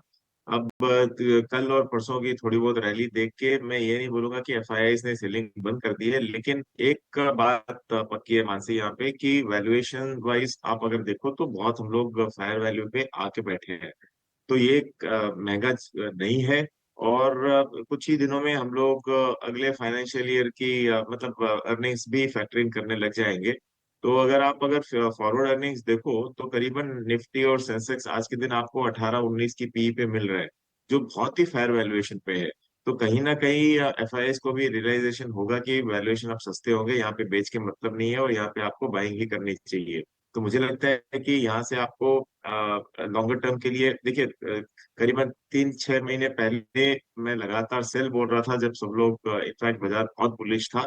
अब मुझे लगता है कि ये एक बाइंग अपॉर्चुनिटी है, यहाँ पे आपको देखना चाहिए। अगर आप सेक्टर वाइज लो, देखिए मेटल चाइना ने जो कहा था कि अक्यूमुलेट करेंगे वो लोग प्रेशियस कमोडिटीज वगैरह, तो उसके कारण मेटल अच्छा करेगा लग रहा है। और बैंकिंग एंड फाइनेंशियल सर्विसेज पे तो मैं स्टार्टिंग से ही बुलिश हूँ, क्योंकि जो वैल्यूएशन है आज भी कोविड के पहले के वैल्यूएशन आपको बीएफएसआई में मिल रहे हैं। तो स्पेशली जो निजी 5-6 प्राइवेट बैंक्स है उस पर आपको नजर रखनी चाहिए। एक फंडामेंटल आउटलुक बाजार पर, और इस वक्त प्री ओपन टिक्स आप देख रहे हैं निफ्टी 22,437 के आसपास, ऑलमोस्ट 100 पॉइंट्स की कमजोरी के साथ शुरुआत के संकेत यहाँ पर देता है और आज इनफैक्ट तैयार हो जाएगा एक रेंज बाउंड सेशन के लिए। बिकॉज पिछले 2 ट्रेडिंग सेशन में जिस तरह से हमने देखा था कि जहाँ कोई ट्रिगर्स या इवेंट्स मिसिंग थे तब भी बाजार ने दमखम दिखाया, पॉजिटिव स्टैंस दिखाया, लेकिन आज के सत्र में अगेन हम देख रहे हैं कि ग्लोबल मार्केट से भी सपोर्ट नहीं है। एशियाई बाजार और साथ ही अगर आप देखेंगे अमेरिकी बाजार में भी कमजोरी और गिफ्ट निफ्टी के भी इम्प्लाइड ओपन्स में कंसर्न जरूर देखने को मिला। एफआईआईज की लगातार बिकवारी जो कि कह सकते हैं कि एक चैलेंज बनी हुई है। इन सारे के सारे मिसिंग ट्रिगर्स के बीच भारतीय बाजार आगे बढ़े तो बढ़े कैसे? पिछले 2 सेशंस में बिल्कुल बाजार ने स्ट्रेंथ दिखाई, लेकिन कुछ हद तक ग्लोबल मार्केट का सपोर्ट मिलता रहा। आज के सत्र में कहां से सपोर्ट डेवलप होगा और सपोर्ट नहीं डेवलप होगा, और उसके बावजूद अगर मार्केट वर्कआउट कर जाते हैं तो एक बहुत पॉजिटिव, बहुत बड़ी बात होगी। इस वक्त हम देख रहे हैं 22,437 के आसपास निफ्टी की प्री ओपन टिक्स नजर आएगी। रुपया बिना बदलाव के 87 रुपए और 12 पैसे पर इस वक्त खुलता हुआ देखने को मिला है। कल ऑलमोस्ट 3 पैसे की मजबूती थी और इस वक्त विदाउट एनी चेंज हम देख रहे हैं ये खुलता हुआ। तो करेंसी की ओपनिंग भी आपकी स्क्रीन पर आपने देख ली है। किरण जी, इनफैक्ट जहां सारे सेक्टर्स में एक्शन कल के सत्र में हमने देखा तो रियल एस्टेट एकमात्र सेक्टर था जो कि परफॉर्म नहीं कर रहा था। आज के सत्र में खबरों वाले शेयर्स की जहां हम बात कर रहे थे उसमें कल्पतरू प्रोजेक्ट्स, ब्रिगेड एंटरप्राइजेस जैसे स्टॉक्स हैं जो कि खबर के चलते आज एक्शन में या खबरों में जरूर रह सकते हैं। कल्पतरू को करीब 2306 करोड़ के नए ऑर्डर्स मिले हैं। ब्रिगेड एंटरप्राइजेस चेन्नई में इन्होंने नया रेजिडेंशियल प्रोजेक्ट लॉन्च किया है। रियल एस्टेट पॉकेट को किस तरह से आप देख रहे हैं और क्या इसे सिर्फ वॉच लिस्ट में रखा जाए या फिर कोई अपॉर्चुनिटी यहाँ पर डेवलप हो रही है? तो रिसेंटली जिस प्रकार से करेक्शन हमने देखा था ओवरऑल मार्केट में, उसमें हाई बीटा काउंटर होने के कारण ज्यादातर स्टॉक्स में काफी भारी गिरावट हमने देखी है। अब जो 2 स्टॉक्स आपने डिस्कस किए, ब्रिगेड एंटरप्राइज है तो कल्पतरू, दोनों के अंदर आप देखोगे तो बुलिश डाइवर्जेंस हमें देखने को मिला है। कल्पतरू में एक नेगेटिव पॉइंट ये है कि कल की जो एक रैली थी उसको सस्टेन नहीं कर पाया, तो थोड़ा वेट एंड वॉच हम कल्पतरू पे रखेंगे। लेकिन ब्रिगेड एंटरप्राइज के अंदर आप ध्यान दे सकते हो, थोड़ा रिस्की कॉल है लेकिन रिस्क रिवॉर्ड रेशियो काफी फेवरेबल है। 1920 1930 के स्टॉप लॉस के साथ आप करंट मार्केट प्राइस से लॉन्ग कर सकते हो ब्रिगेड एंटरप्राइज। कोई भी गिरावट आती है तो वहां पे भी हमें लॉन्ग करना चाहिए। 930 का आप एक स्टॉप लॉस रखें। अगर 930 का लेवल होल्ड रहता है तो देयर आर चांसेस कि आप 1000 रुपीज तक की रैली ब्रिगेड एंटरप्राइज में देख सकते हैं। और डीएलएफ के ऊपर भी आप ध्यान रख सकते हो। डीएलएफ आप देखोगे तो लॉन्ग टर्म ट्रेडिशनल उसकी जो एक ट्रेंड लाइन है उसका खास सपोर्ट है। पिछले 4 दिन से हम देखें तो high top high bottom pattern के अंदर ट्रेड भी कर रहा है काउंटर। तो डेफिनेटली मेरे को लग रहा है कि करंट मार्केट प्राइस से लॉन्ग करना चाहिए। कोई भी गिरावट है 660 650 तो आप लॉन्ग रहिए। 650 के नीचे एक इंपॉर्टेंट सपोर्ट है, उसका एक स्टॉप लॉस मेंटेन कीजिए। अगर 650 ब्रेक नहीं होता है तो चांसेस है आने वाले समय में आप 700 प्लस भी लेवल डीएलएफ के अंदर देख सकते हो। ठीक है, ये अलग अलग स्टॉक्स पे आपको रिकमेंडेशन तो मिल रही है, किरण सर आपको दे ही रहे हैं। इस बीच मेरे साथ दो और मेहमान जुड़ चुके हैं और आज मेरे को बड़ी खुशी है उन दोनों मेहमानों को वेलकम करने में, क्योंकि आज एक बहुत ही बढ़िया दिन है। इनफैक्ट है तो कल, लेकिन उसको सेलिब्रेशन में आज डाल रहे हैं, वह है वुमेंस डे। शिवांगी शारदा मेरी वन ऑफ द फेवरेट, मैं एनालिस्ट इनको बोलता हूँ अपना, क्योंकि ये जैसे मैंने आपको पहले भी बताया बहुत ही फैक्चुअल डाटा और इनका डेरिवेटिव सेंस काफ़ी स्ट्रॉन्ग है। और मेरे साथ एक और मेहमान भी है, स्नेहा शेठ। स्नेहा से तो मेरे को बातचीत करते हुए मेरे को लगता है हम ऑन एयर, स्नेहा कम से कम ज़्यादा नहीं तो एक दूसरे को 10 साल से तो जानते ही होंगे। पहले, इससे पहले भी हम आपस में ऑन एयर होते रहे, भले स्क्रीन दूसरी थी हमारी, बट आपसे मेरी बातचीत 10 साल से मेरे को लग रहा है हो रही है। तो स्नेहा और शिवांगी बहुत बहुत शुक्रिया, थैंक यू वेरी मच। शुक्रिया शो में आने के लिए नहीं, शुक्रिया इसलिए क्योंकि आपकी इंटेलिजेंस हमारे बहुत काम आती है। और मैं वुमेंस डे पे मैं आपकी इसी शक्ति को, इसी एनर्जी को प्रणाम भी करूंगा और मैं बोलूँगा कि आप बहुत सारे लोगों के ना एक तरह के प्रेरणा स्रोत हो। आप मेरे तो हो ही, क्योंकि आप घर भी संभालते हो, आप ऑफिसेज भी संभालते हो, आप ट्रेडिंग भी संभालते हो। हम तो सिर्फ ट्रेड देखते देखते ही पूछते थक जाते हैं। आप कैसे मैनेज करते हो, आपकी एनर्जी को सल्यूट है। और मेरे को लगा ये दिन इससे बेहतर हो नहीं सकता आपके बारे में बोलने में और आपकी तारीफ़ करने में। स्नेहा बहुत शुक्रिया, थैंक यू वेरी मच। आपने आज फिर से टाइम भी निकाला हमारे लिए और वुमेंस डे की आपको बहुत शुभकामनाएं। और शिवांगी शारदा आपको भी बहुत बहुत वुमेंस डे की शुभकामनाएं। शिवांगी आपसे शुरू करें, एक बार आप अपने को शेयर्स भी बता दीजिएगा और ये इतनी ऊर्जा, इतनी एनर्जी और इतना बैलेंस आप कैसे लेके आते हैं ये भी बताइएगा। बिल्कुल, बहुत बहुत धन्यवाद, आभार। ये वुमेन्स डे के लिए मैं यही बोलना चाहूंगी कि मेरे बैकअप में एक बहुत ही स्ट्रॉन्ग इकोसिस्टम है जो मुझे काफी सपोर्ट करता है। जो मेरी फैमिली है, जो ना कि एक वुमेन ड्रिवन भी है, बट जो भी मेरे मेल मेंबर्स भी है फैमिली में, काफी सपोर्टिव है, जो कि हेल्प करता है हमें आगे बढ़ने के लिए। और उसके लिए बहुत थैंकफुल और ग्रेटफुल भी फील करती हूँ मैं। So I am very blessed in that way. और वर्क प्लेस में भी हम देखते हैं कि काफी एक सपोर्ट हमें मिलता है फ्रॉम आवर सीनियर्स ऑल्सो। तो कुल मिला के ये पूरा इकोसिस्टम पॉजिटिव जब होता है तभी हम आगे बढ़ पाते हैं। ऑफ कोर्स खुद की एनर्जी, डिटर्मिनेशन और साहस तो होती है जो साथ में और आगे बढ़ाती है। एक मैसेज जो मैं सारे वुमेन को देना चाहूंगी कि आपके वॉइसेस जो है वो बिल्कुल मैटर करते हैं। तो बिल्कुल आप put everything that you have on the table, और अगर आपके लिए टेबल नहीं हो तो एक नई टेबल भी क्रिएट कर लो, आपके अंदर उतनी शक्ति है। ऑलराइट, तो स्टॉक्स की अगर हम बात करें तो सबसे पहला पसंदीदा काउंटर मेरा रहेगा भारती एयरटेल पे। ये स्टॉक एक अच्छे बॉटम बना चुका है। यहाँ पे 1550 के आसपास एक अच्छी सपोर्ट यहाँ पे देखने को मिली है। पिछले 2 दिनों से यहाँ पे ओपन इंटरेस्ट एक्टिविटी काफी शानदार रूप से देखने को मिल रहा है और स्टॉक जो है अपने 50 डेमा को क्रॉस करने की पूरी तैयारी कर रहा है। अपने स्पेस में तो एक ऑलराउंडर और टॉप परफॉर्मर है ही, बट हमने देखा है कि वीकली बेसिस पे भी काफी स्ट्रांगली ये सपोर्ट लेवल से पुल बैक मूव देखने को मिला है। और ऐसे वॉलेटिलिटी और वीक बाजार में भी ये स्टॉक जो है वो टूटा नहीं था। तो one of the strongest counters है। यहाँ पे खरीदारी की सलाह रहेगी 1700 के टारगेट्स के लिए और 1600 के एक स्टॉप लॉस के साथ। Right, so women from Motilal Oswal, Shivangi Sarda की कॉल्स आप अपने स्क्रीन पर देख रहे हैं। भारती एयरटेल 1700 के टारगेट्स, 1600 के स्टॉप लॉस के साथ 1629 के लेवल्स हमने कल देखे थे। यहाँ से अपसाइड जो है बिल्कुल नजर आ सकती है। शिवांगी, मेरी तरफ से भी आपको वुमेन्स डे की ढेरों ढेरों शुभकामनाएं।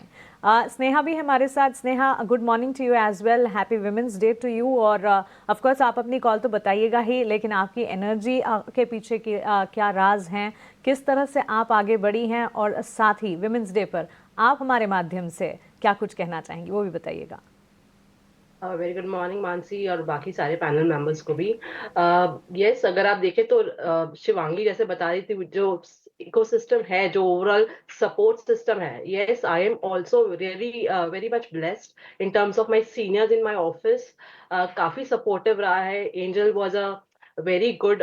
काफी सारे पड़ाव जो होते हैं जिंदगी में, like being a mother, being a getting married, in fact ये सारी चीजें मैंने एंजल में ही एक्सपीरियंस करके उसके साथ with my job and everything balance किया है। And it was very supportive there in terms of family, in terms of everyone surrounding me and a support system which I have also created बहुत ही helpful है, बहुत ही smoothly सब चीजें होता है. In fact it is like कुछ भी चीजें नई आने वाली भी है तो उसके लिए अपने आप ही अरेंजमेंट्स हो जाते हैं. तो I think I am very grateful for everyone and luckily it has been if you are positive और आप चाहते हैं कुछ तो I think everything makes it happen. So it's just that करके कि आप positive रहें, that is very important.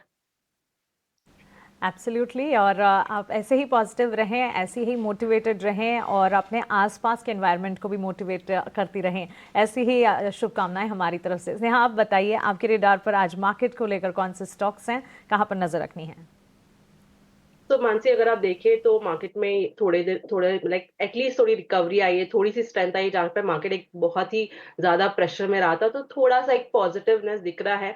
Overall अगर आप देखें तो बैंकिंग स्पेस में से मुझे एक्सिस बैंक की काउंटर काफी अच्छा लग रहा है. काफी अच्छा कंसोलिडेशन के बाद ये स्टॉक में थोड़ी तेजी दिखी है और जो एक रेजिस्टेंस एक्ट कर रहा था 1030 1020 जोन वो ब्रीच हुआ है कल के सेशन में. और जिस तरह की ऑप्शंस एक्टिविटी भी है जहाँ पे हम पुट्स में काफी अच्छी राइटिंग दिख रहे हैं, कॉल्स में अनवाइंडिंग दिख रहे हैं, तो मुझे लगता है कि ये तेजी कंटिन्यू हो सकती है. तो आई वुड सजेस्ट कि यहाँ पर लॉन्ग करें, 1000 का एक स्टिक स्टॉप लॉस लगा लें और अपसाइड में 1080 के टारगेट के लिए यहाँ पे लॉन्ग करें. उसके अलावा जो दूसरा काउंटर मुझे पसंद आ रहा है दैट इज एनटीपीसी. यहाँ पर अगर आप देखें तो लास्ट 2 दिनों में काफी अच्छी स्ट्रेंथ है. एक जो रेजिस्टेंस था अराउंड 330 के आसपास ये काउंटर ने सरपास किया है with volume based buying yesterday. तो मुझे लगता है यहाँ पर भी तेजी कंटिन्यू हो सकती है. तो आई वुड सजेस्ट कि करंट लेवल्स पे यहाँ पे भी लॉन्ग करें with a stick stop loss of 331 और जो टारगेट रहेगा दैट विल बी 354. ओके, सो ये दो कॉल्स स्नेहा की तरफ से बाजार पर उनका नजरिया और साथ ही एनटीपीसी ऑलमोस्ट 354 के टारगेट्स सुझा रही हैं. 331 का स्टॉप लॉस आपको मेंटेन करना होगा खरीदारी के मौके. प्री ओपन में हम देख रहे हैं ऑलमोस्ट 0.5% डाउन टर्न्स है, लेकिन यहाँ से गिरावट में खरीदारी का अपॉर्चुनिटी, खरीदारी के मौके जरूर ढूंढने चाहिए. एनटीपीसी, एक्सिस बैंक, एक और बैंक्स एंड फाइनेंशियल्स लगातार हमारे फंडामेंटल और टेक्निकल एक्सपर्ट्स के पॉजिटिव रेडार पर हैं और इस लिस्ट में एक्सिस बैंक भी शामिल है. स्नेहा सेठ की राय 1080 के टारगेट्स को मद्देनजर रखते हुए 1000 का स्टॉप लॉस, 1033 के लेवल्स इस वक्त प्री ओपन में हम देख रहे हैं. शिवांगी, अब ट्रैवल टूरिज्म स्पेस पर गौर करना चाहेंगे और शुरुआत इंडिगो से करना चाहूंगी, साथ ही इंडियन होटल्स को भी टच बेस करना चाहिए. इंडिगो और इंडियन होटल्स दोनों ही देखें, कल के सत्र में भी हमने देखा अच्छा खासा एक्शन देखने को मिला था इंडिगो के स्टॉक प्राइस में. पिछले 5 ट्रेडिंग सेशन में अगर आप देखेंगे इंडिगो के शेयर ने ऑलमोस्ट 10% के गेंस दिखाए सिर्फ और सिर्फ 5 ट्रेडिंग सेशन में. और इसी तरह की तस्वीर इंडियन होटल्स में भी नजर आई. ऑलमोस्ट 6-7% के गेंस आप देख रहे हैं लास्ट 5 ट्रेडिंग सेशंस में. इंडिगो के लिए तो खबर भी है, ताज़ा इन्होंने नई फ्लाइट लॉन्च की है और उसके ठीक बाद हमने स्टॉक में कल मोमेंटम देखा. और साथ ही इंडियन होटल्स के लिए भी ट्रैवल टूरिज्म स्पेस अगर देखें लगातार फोकस रेडार पर रहता है. क्या राय होगी? जी बिल्कुल मानसी, इंडिगो की जिक्र जो है ऑन हैरी इनफैक्ट डिप्पी और हम कर रहे थे अर्लियर दिस वीक और मैंने एक रिकमेंडेशन भी दिया था, उसके टारगेट अचीव भी हुए हैं. पर बेहतरीन स्टॉक है. लगातार हमने देखा है कि यहाँ पे स्ट्रेंथ नजर आई है और सपोर्ट बेस बाइंग काफी स्ट्रांग है. एक अपवर्ड स्लोपिंग चैनल में कामकाज कर रहा है ये स्टॉक लंबी अवधि के चार्ट स्ट्रक्चर में अगर हम देखें तो. और फ्रेश बाइंग के साथ हम देख रहे हैं कि फॉलो अप काफी स्ट्रांग है यहाँ पे. तो one of the strongest counters तो है ही ट्रैवल टूरिज्म पैक में, बट पूरे बाजार में भी हमने देखा है कि ये एक ऐसा काउंटर रहा है जो काफी एक मार्केट्स के विपरीत भी चला है. तो स्ट्रेंथ यहाँ पे बिल्कुल रेजिलियंस की तौर से नजर आ रहा है. इंडिगो जो है अपने एक्सपेंशन तो कर ही रहा है. जिस तरह से हमने देखा है कि डोमेस्टिक और इंटरनेशनल फ्लाइट्स भी बढ़ते हुए दिखे हैं इन नंबर. और कहीं ना कहीं हमने देखा है कि उनका जो इंटरेस्ट है जो वो पूरा इमर्ज होते हुए दिखा है पूरे इंक्रीज करने में अपने कैपेसिटी को और अपने फ्रीक्वेंसी को. तो बहुत ही शानदार रूप से इसमें हमने परफॉर्मेंसेस भी देखे हैं. बहुत ही बेहतरीन स्टॉक है. नेक्स्ट टारगेट्स जो है वो राउंड अबाउट 5000 तक के बनते हुए दिख रहे हैं. तो वहां के लिए हम बिल्कुल खरीदारी कर सकते हैं 4700 के एक सपोर्ट के साथ. एब्सोल्युटली. तो चलिए राय इस वक्त बनती हुई ट्रैवल टूरिज्म स्पेस पर, लेकिन बाजार अब खुलने की तैयारी करता हुआ और 22,500 के लेवल्स के ऊपर तो खुलने की कोशिश ज़रूर हो रही है. कल के सत्र को अगर याद करें 22,550 की तस्वीर भी हमने देखी थी, तो उम्मीद यही करेंगे कि वहां से आगे बढ़ता हुआ मार्केट दिखे। लेकिन फिलहाल इस वक्त के सेंटिमेंट्स को अगर देखें भारतीय बाजार के लिए, ग्लोबल मार्केट से सेंटिमेंट्स जो है वो कमजोर नजर आए। एफआईआईएस की तरफ से अगर आप देखेंगे, कैश में लगातार 11वां सेशन था, जबकि बिकवाली का दौर देखने को मिला और साथ ही कच्चे तेल की चाल भी छोटे दायरे में कामकाज कर रही है, तो यहां से भी इंपैक्ट जो है, इनफैक्ट ट्रिगर्स जो है वो मिसिंग। 48,463 के लेवल प्री ओपन में ऑलमोस्ट 163-170 पॉइंट्स के डाउन ट्रेंड्स के साथ बैंक निफ्टी की शुरुआत होने की तैयारी। कई सारे स्टॉक्स है जिस पर फोकस करना है, बैंक्स, फाइनेंशियल्स हैं, एनएमडीसी जहां पर मैनेजमेंट में कुछ चेंजेस की खबरें आई हैं, गोल्ड फाइनेंसिंग काउंटर्स हैं जिस पर खासतौर से नजर रखनी है, और साथ ही pharma, health care, diagnostic, defensive के तौर पर अगर बाजार कमजोरी के साथ या वॉलिटिलिटी के साथ शुरुआत करते हैं, रैशनल शुरुआत होती है तब भी, और अगर वॉलेटाइल शुरुआत होती है तब भी डिफेंस उस पर खासतौर से नजर रखनी होगी। कल के सत्र में हमने मेटल्स और आईटी में आउट परफॉर्मेंस देखा था, क्या ये आउट परफॉर्मेंस आज के सत्र में भी बरकरार रहेगा या नहीं, इस पर खास तौर से नजर रखनी होगी। इसके अलावा बीईएल और साथ ही भारतीय एयरटेल जैसे स्टॉक्स भी रहे जो कि खबरों के दम पर इंपैक्ट क्रिएट करते हुए। बाजार की शुरुआत आप अपने स्क्रीन पर इस वक्त देखेंगे, सधी हुई शुरुआत की उम्मीद करते हुए बाजार और clearly advance decline ratio, fair indicators पर नजर रखते हुए इस वक्त अगर आप देखेंगे, मार्केट की ओपनिंग जो है टुवर्ड्स डाउन साइड इस वक्त देखने को मिल रही है। लाल निशान के साथ बेंचमार्क्स 22,500 के लेवल्स पर हम देख रहे हैं। निफ्टी में शुरुआत होती है ऑलमोस्ट 50-60 पॉइंट्स के डाउन ट्रेंड्स के साथ, लेकिन चलिए 22,500 के लेवल को पकड़ा तो है अब भी बैंक निफ्टी ने। बैंक निफ्टी की अगर बात करें 48,500 के लेवल्स पर करीब 100 अंकों की कमजोरी यहां पर भी देखने को मिली है। सेंसेक्स 74,000 के लेवल्स पर। ब्रॉडर मार्केट्स में भी बिकवाली का दबाव, मिड कैप, स्मॉल कैप में ऑलमोस्ट 200 अंकों की कमजोरी। एडवांस डिक्लाइन रेशियोज में एडवांसेस का पलड़ा अब भी भारी है।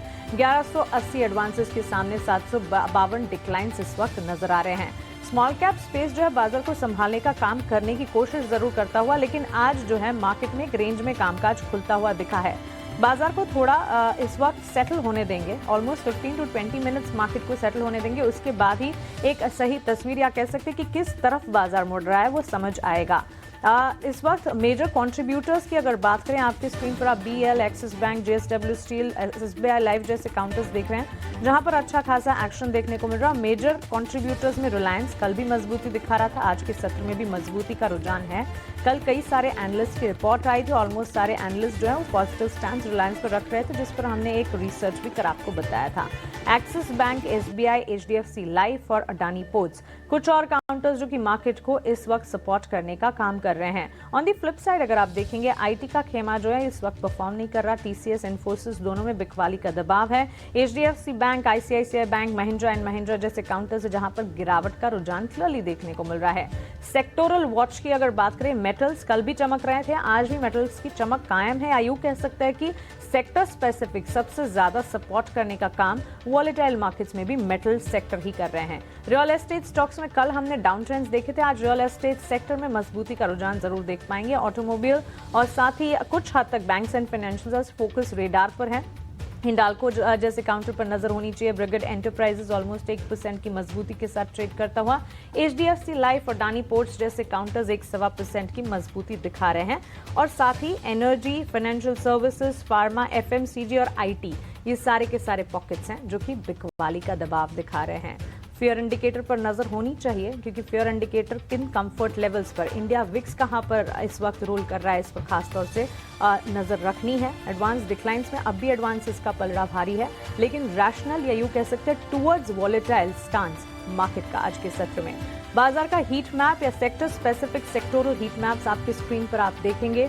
सेक्टर स्पेसिफिक बाजार में निफ्टी में कौन से स्टॉक्स हैं जो कि इस वक्त संभाल रहे हैं मार्केट को, और साथ ही कौन से स्टॉक्स हैं जो कि ड्रैग कर रहे हैं मार्केट को। एचडीएफसी लाइफ और बीएल सबसे आगे खड़े हैं हीट मैप में। निफ्टी के आप अगर देखेंगे हरे निशान के साथ, भले ही आधे से 1% की तेजी, लेकिन मजबूती का रुझान। इसके सामने ऑन दी फ्लिप साइड विपरीत MNM, Trent, Wipro on the face of it कमजोरी, और सबसे ज्यादा बिकवाली आईटी के पैक में। इन्फोसिस, टेक महिंद्रा जैसे काउंटर्स हैं जो कि बिकवाली दिखा रहे हैं। बैंक निफ्टी के हीट मैप को अगर देखिएगा, बैंक्स एंड फाइनेंशियल्स में छोटी मझोली और लार्जर प्लेयर बैंक्स हैं जो कि इस वक्त फोकस रेडार पर जरूर है। सबसे आगे एक्सिस बैंक, बंधन बैंक, इंडसइंड बैंक, एसबीआई, लेकिन बिकवाली का दबाव आईसीआईसीआई बैंक, कोटक बैंक जैसे स्टॉक्स में देखने को मिल रहा है। आईटी सेक्टर बुरी तरह से इस वक्त बिकवाली का दबाव झेलते हुए डिफेंसिव्स के तौर पर अपना काम नहीं कर पा रहा है। विप्रो, टेक महिंद्रा, टीसीएस, ये सारे स्टॉक्स सबसे ज्यादा छोटी Majhauli mid cap IT players में गिरावट, परसिस्टेंट सिस्टम में बिकवाली। रियल एस्टेट सेक्टर में अच्छी खासी मजबूती। कल ये सेक्टर परफॉर्म नहीं कर रहा था, आज ब्रिगेड, फीनिक्स, सोभा, डीएलएफ जैसे काउंटर्स जहां पर एक्शन है। इनफैक्ट रियल एस्टेट में कुछ तमाम पॉकेट्स, कुछ तमाम स्क्रिप्ट्स हैं जो कि खबरों के दम पर भी एक्शन में है। मेटल पैक कल भी चमक दिखा रहा था, आज के सत्र में भी अच्छा खासा एक्शन यहां पर देखने को मिल रहा है। हिंडाल्को, वेदांता, जीएसपीएल, जिंदाल स्टेनलेस, इन तमाम स्टॉक्स पर नाल्को पर नजर होनी चाहिए। अच्छा खासा एक्शन मेटल स्टॉक्स में।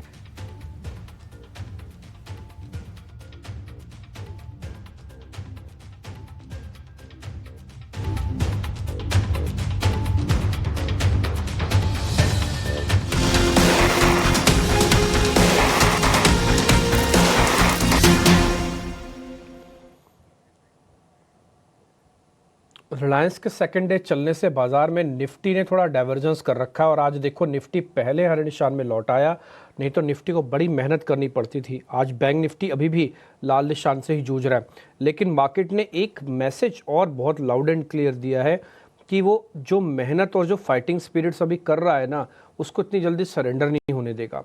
नहीं तो आप भले ही रेड निशान में गिफ्ट निफ्टी खोलो ना खोलो, बाजार खुलते ही भर के गिर जाता था। आज मार्केट ने जो रिकवरी फर्स्ट चांस में दिखाई है पहले 5 मिनट में, ये काबिल तारीफ है। मैं ये नहीं कहता कि भले ही हरे निशान में रहे, बट इतना भी करना, मार्केट के लेसन्स देना बहुत इंपॉर्टेंट था और बहुत ज़रूरी था, जो उसने दिया भी है और अच्छे से दिया है। ओपनिंग शेयर करते हैं शुरू। पहले करते हैं किरण जानी से, फिर बाद में स्नेहा शेठ, फिर शिवांगी शारदा आपको अपने ओपनिंग ट्रेड बताना शुरू करेंगी। पहले किरण सर से करते हैं शुरुआत ओपनिंग ट्रेड की। किरण जी बताइए सर। दो स्टॉक्स हमें काफी अच्छे लग रहे हैं। पहला हम देखें तो ऑटो सेक्टर में से आइशर मोटर अगर आप देखोगे तो एक असेंडिंग ट्रायंगल पैटर्न कंटिन्यूसली हम देख रहे हैं कि स्टॉक में फॉर्म हो रहा है। आगे हमने देखा था कि 5000 के ऊपर जब इसमें ब्रेकआउट आया, स्टॉक ऊपर में 55 से उतर गया। उसके बाद हमने देखा कि रिजल्ट और वो जो मंथली सेल्स के आंकड़े थे उसके चलते हुए स्टॉक में गिरावट आई। वापस जो असेंडिंग ट्रायंगल पैटर्न का एक राइजिंग ट्रेंड लाइन था उसके आसपास 4600 के आसपास सपोर्ट लिया। वहां से जिस तरह की रिकवरी आई, दो पैटर्न हम देखने को मिल रही है। पहली असेंडिंग ट्रायंगल पैटर्न भी ब्रेकआउट है, साथ ही साथ double bottom pattern with in the triangle pattern breakout है। तो एक स्ट्रॉन्ग सेटअप हमें दिख रहा है कि Eicher motor current market price से हमें लॉन्ग करना चाहिए। 5100 के आसपास आप लॉन्ग कीजिए। एक पोजिशनल स्टॉप लॉस जो है वो 5050 का आप मेंटेन कीजिए और के ऊपर जो गैप क्रिएटेड है 5300 तक के टारगेट आप आइशर मोटर में देख सकते हैं। तो not only for the intraday, लेकिन आप 4 से 5 दिन के होराइजन से आइशर मोटर यहाँ पे डेफिनेटली खरीद सकते हैं। और दूसरा जो स्टॉक है वो रियल एस्टेट में से डीएलएफ, ये भी हमने ऑलरेडी सुबह डिस्कस किया था। यहाँ पे आप देखोगे तो इंट्राडे में एक राउंडिंग बॉटम पैटर्न देखने को मिल रहा है। तो 670 के आसपास की अभी मार्केट प्राइस चल रही है। करंट मार्केट प्राइस से आप लॉन्ग कीजिए 655 के स्टॉप लॉस के साथ, और इंट्राडे पॉइंट ऑफ व्यू या तो 2 से 3 दिन में 700 प्लस के टारगेट आप एक्सपेक्ट कर सकते हैं। तो DLF and Eicher motor looks very much promising. ठीक है, एक बार सर डीएलएफ का स्टॉप लॉस दे दोगे वापस से, क्या है डीएलएफ का स्टॉप लॉस देना और टारगेट देना वापस से? स्टॉप लॉस की अगर हम बात करें तो 655 के आसपास के हम स्टॉप लॉस मेंटेन कर सकते हैं और 700 प्लस के टारगेट हम डीएलएफ में एक्सपेक्ट कर रहे हैं। 700 प्लस तक के टारगेट है, ठीक है, डन है। 672 पे भी चल रहा है, 700 का ही टारगेट डाल दो, 665 का एक स्टॉप भी डाल सकते हो आप। तो रिस्क रिवॉर्ड काफ़ी ठीक है यहाँ पे। और ये हमने आपके लिए प्लेट भी बना दी है बाकायदा ओपनिंग की। आइशर मोटर की प्लेट भी दिखा देना। सर की तरफ से 2 ट्रेड हैं। शिवांगी जरा आप बता देंगे आपके ओपनिंग ट्रेड कौन से हैं? जी बिल्कुल, ओपनिंग ट्रेड के लिए मैंने चुना है JSW स्टील। मेटल पैक में काफी एक्शन है और स्टील स्पेस में हम देख रहे हैं कि आउट परफॉर्मेंस देखने को मिल रहा है पिछले 1 हफ्ते से। JSW स्टील की बात करें हम यहाँ पे तो ओपन इंटरेस्ट यहाँ पे काफी अच्छी तरह से बढ़त हम इसमें देख रहे हैं। आज के सेशन में भी एक फॉलोअप है। तो पिछले 3 दिनों से लगातार एक अच्छी खासी वॉल्यूम और प्राइस सर्ज के साथ हम देख रहे हैं प्राइस मूव कर रहा है। आईवीज काफी कूल ऑफ हुए हैं। रेजिस्टेंस जो था 990 के ऊपर, तो ये एक पॉजिटिव इंडिकेशन है कि एक अपसाइड पोटेंशियल काफी अच्छी तरह से बनते हुए दिख रहा है। इन लेवल्स पे भी रिस्क रिवॉर्ड काफी फेवरेबल लग रहा है और खरीदारी की सलाह रहेगी 1060 के टारगेट्स के लिए हम इसको खरीदारी करें 1000 रुपए के एक स्टॉप लॉस के। ओके ठीक है, तो JSW स्टील एक ही शेयर है शिवांगी का, दूसरा भी है, एक ही रखेंगे अभी? जी बिल्कुल, अभी फिलहाल एक ही। ठीक है। स्नेहा आपकी तरफ से आज के ओपनिंग के ट्रेड? तो अगर आप देखें इंडिविजुअल काउंटर्स में एक मदरसन ये काउंटर मुझे काफी अच्छा लग रहा है। स्टॉक नियरली 8% इस हफ्ते चला है और प्रिसाइसली अगर आप इसका वीकली चार्ट देखें तो एक 200 डे सिंपल मूविंग एवरेज के आसपास से ही ये काउंटर ने रिबाउंड किया है। तो मेरा मानना है यहाँ से तेजी एक्सटेंड हो सकता है। अभी 20 डेमा को सरपास करने का भी ट्राई कर रहा है। मे बी यहाँ पर अगर 131 क्रॉस करता है तो एक काफी अच्छा मोमेंटम आ सकता है यहाँ पर। तो आई वुड सजेस्ट कि 125 के एसएल से यहाँ पे लॉन्ग करें फॉर द टारगेट ऑफ 137। 137 के टारगेट के लिए आप संवर्धना मदरसन्स के आप एक ट्रेड ले सकते हैं। तो ये एक स्नेहा की तरफ से दिया गया ट्रेड है। JSW स्टील, सामिल, आयशर मोटर और DLF, इनमें से एक और चीज़ कॉमन हुई है इन चारों में कि कोई भी सेल का ट्रेड नहीं है। Although there is an fall in the market, वापस थोड़ा हुआ है, बट अभी भी कोई सेल का ट्रेड नहीं है। निफ्टी ने एक स्विंग मारा, हरे निशान में पहुंचा और वापस से लाल निशान में करीब 40 पॉइंट नीचे है। बैंक निफ्टी करीब 156 पॉइंट नीचे है। दोनों के पास इंपॉर्टेंट जोनर हैं, जैसे 48,300 सपोर्ट बैंक निफ्टी का और 22,500-400 का सपोर्ट एरिया निफ्टी का है। देखते हैं अभी क्या होता है। फिलहाल तो अभी इंडिया विक्स ऑलमोस्ट फ्लैट होके कामकाज कर रहा है। आते हैं कुछ और शेयर्स पे। विवेक सर से मैं ज़रा जानूंगा, पहले ज़रा मैं चेक कर लूँ कि कहाँ पे सही पोजीशंस बन रही हैं। तो उसी कड़ी के अंदर आज MCX थोड़ा पुल बैक दिखाने की कोशिश कर रहा है कई दिनों की पिटाई के बाद। विवेक जी नमस्ते। सर MCX पर आपका टेक क्या है? MCX तो मुझे लगता है कि जो कमोडिटी स्पेस में एक ही लिस्टेड कंपनी है MCX। और आप अगर कंपटीशन वाइज भी देखो तो NCDX और के मुकाबले मुझे लगता है कि MCX एक बेस्ट प्लेस्ड कंपनी है यहाँ पे। वैल्यूएशंस बहुत महंगे हो गए थे, जहां से अच्छा खासा करेक्शन हो चुका है। कंपनी एकदम डेट फ्री है। मुझे लगता है कि इस क्वार्टर में भी रिजल्ट्स इस कंपनी के अच्छे आएंगे। और आप अगर इस कंपनी का डिविडेंड पे आउट भी अगर देखो तो वो भी एकदम मतलब अट्रैक्टिव डिविडेंड प्ले है। तो थोड़ा सा स्टॉक ऑफ कोर्स इस बाजार में करेक्शन हुआ है। मुझे लगता है कि लॉन्गर टर्म के लिए डेफिनेटली एक अच्छा बेट होगा। और मुझे ये भी याद है कि आपके ही शो पे ये जब 1,000-1,500 हुआ करता था, उस टाइम से मैं बात कर रहा हूँ। तो लॉन्गर टर्म के लिए आज भी अच्छा लग रहा है मुझे। ये कह रहे हैं कि एक इन्वेस्टर को और एक मिड टर्म इन्वेस्टर्स को आना चाहिए MCX में, और जिनकी ऊपर की खरीद है, गलती से भी ऊपर की खरीद है, अगर आपका फाइनेंशियल लिवरेज अलाउ करता है, यानी कि आप पैसे वैसे आपका अलाउ करता है, तो थोड़ा बहुत एवरेज किया जा सकता है। भले ज़्यादा नहीं, बट थोड़ा बहुत एवरेज किया जा सकता है। तो ये पॉइंट, बट हाँ टर्म एक ही रहेगी, थोड़ा लॉन्ग टर्म व्यू रखना अपना। लॉन्ग टर्म व्यू कहने का मतलब कम से कम 1 साल तो मान के ही चलना आपको देना होगा। एक और शेयर है BEL। कल चलते चलते इसमें एक डिविडेंड की खबर भी आई थी, शायद 1 से 1.5 रुपये के आसपास का डिविडेंड अनाउंस हुआ था, कल ही हुआ था शायद, मेरे को ध्यान है। एक बार शिवांगी आप चेक करेंगे BEL, इसका डाटा तो आज ठीक बन रहा है, ओपनिंग में लॉन्ग भी है, बिल्डअप भी है। जी बिल्कुल। चाहे हम BEL की बात करें या HAL, दोनों में ही काफी अच्छा एक्शन है पिछले 1 हफ्ते से। एक अच्छी शॉर्ट कवरिंग मूव देखने को मिली है। हालांकि हम अगर देखें मंथली बेसिस पे इसने एक अच्छा सपोर्ट लिया है 240 के आसपास। तो पोजिशनली भी काफी अच्छी तरह से प्लेस्ड है, क्योंकि एक लंबे 9 महीनों के कंसोलिडेशन के बाद ये स्टॉक जो है एक अच्छी खासी बाइंग इंटरेस्ट इतनी तीव्रता से दिखाते हुए दिख रहा है। तो बिल्कुल यहाँ पे एक अच्छी एक्शन बनते हुए दिख रही है। और जब तक ये 270 के ऊपर होल्ड करते हुए नजर आता है, तो हम ये स्ट्रेंथ जो है वो कंटिन्यू करेंगे नेक्स्ट जो है 290 और फिर 310 थोड़ी पोजिशनली लेवल्स के लिए। पर 270 एक अहम लेवल रहेगा, क्योंकि एक इम्पोर्टेंट मूविंग एवरेजेस का भी लेवल है। तो ये ध्यान रखें, इसको स्टॉप लॉस की तरह ही मेंटेन करें और आगे की तरफ ट्रेल करते रहें। ठीक है, एक और शेयर भी है, स्नेहा से मैं ज़रा पता कर लेता हूँ, वो है बायोकॉन। इसके अंदर अभी प्राइस एक्शन तो नहीं आया, बट हाँ ओपन इंटरेस्ट एक्शन अच्छा आ रहा है। एक बार ज़रा इसकी फ्यूचर वाली प्लेट भी दिखाना आप बायोकॉन की। स्नेहा एक बार ज़रा बायोकॉन आप चेक करोगे, आपको लग रहा है कि थोड़ा डिफेंसिव कम एग्रेसिव वाला मामला इसके साथ जुड़ा हुआ है, तो ले लेना चाहिए, प्लस करें। मानसी अगर आप देखें तो ओवरऑल काफी अच्छा अपमूव आया है, नियरली 11% के काउंटर ऊपर है इस हफ्ते। काफी अच्छी लास्ट 3-4 सेशन से देखेंगे तो अच्छी खासी बिल्डअप है, और मेरा मानना है जिस तरह की अपमूव है एक्सटेंड हो सकता है ये मूव एटलीस्ट टुवर्ड 350। तो अगर किसी के लॉन्ग्स हैं तो 350 के टारगेट के लिए इसे होल्ड किया जा सकता है।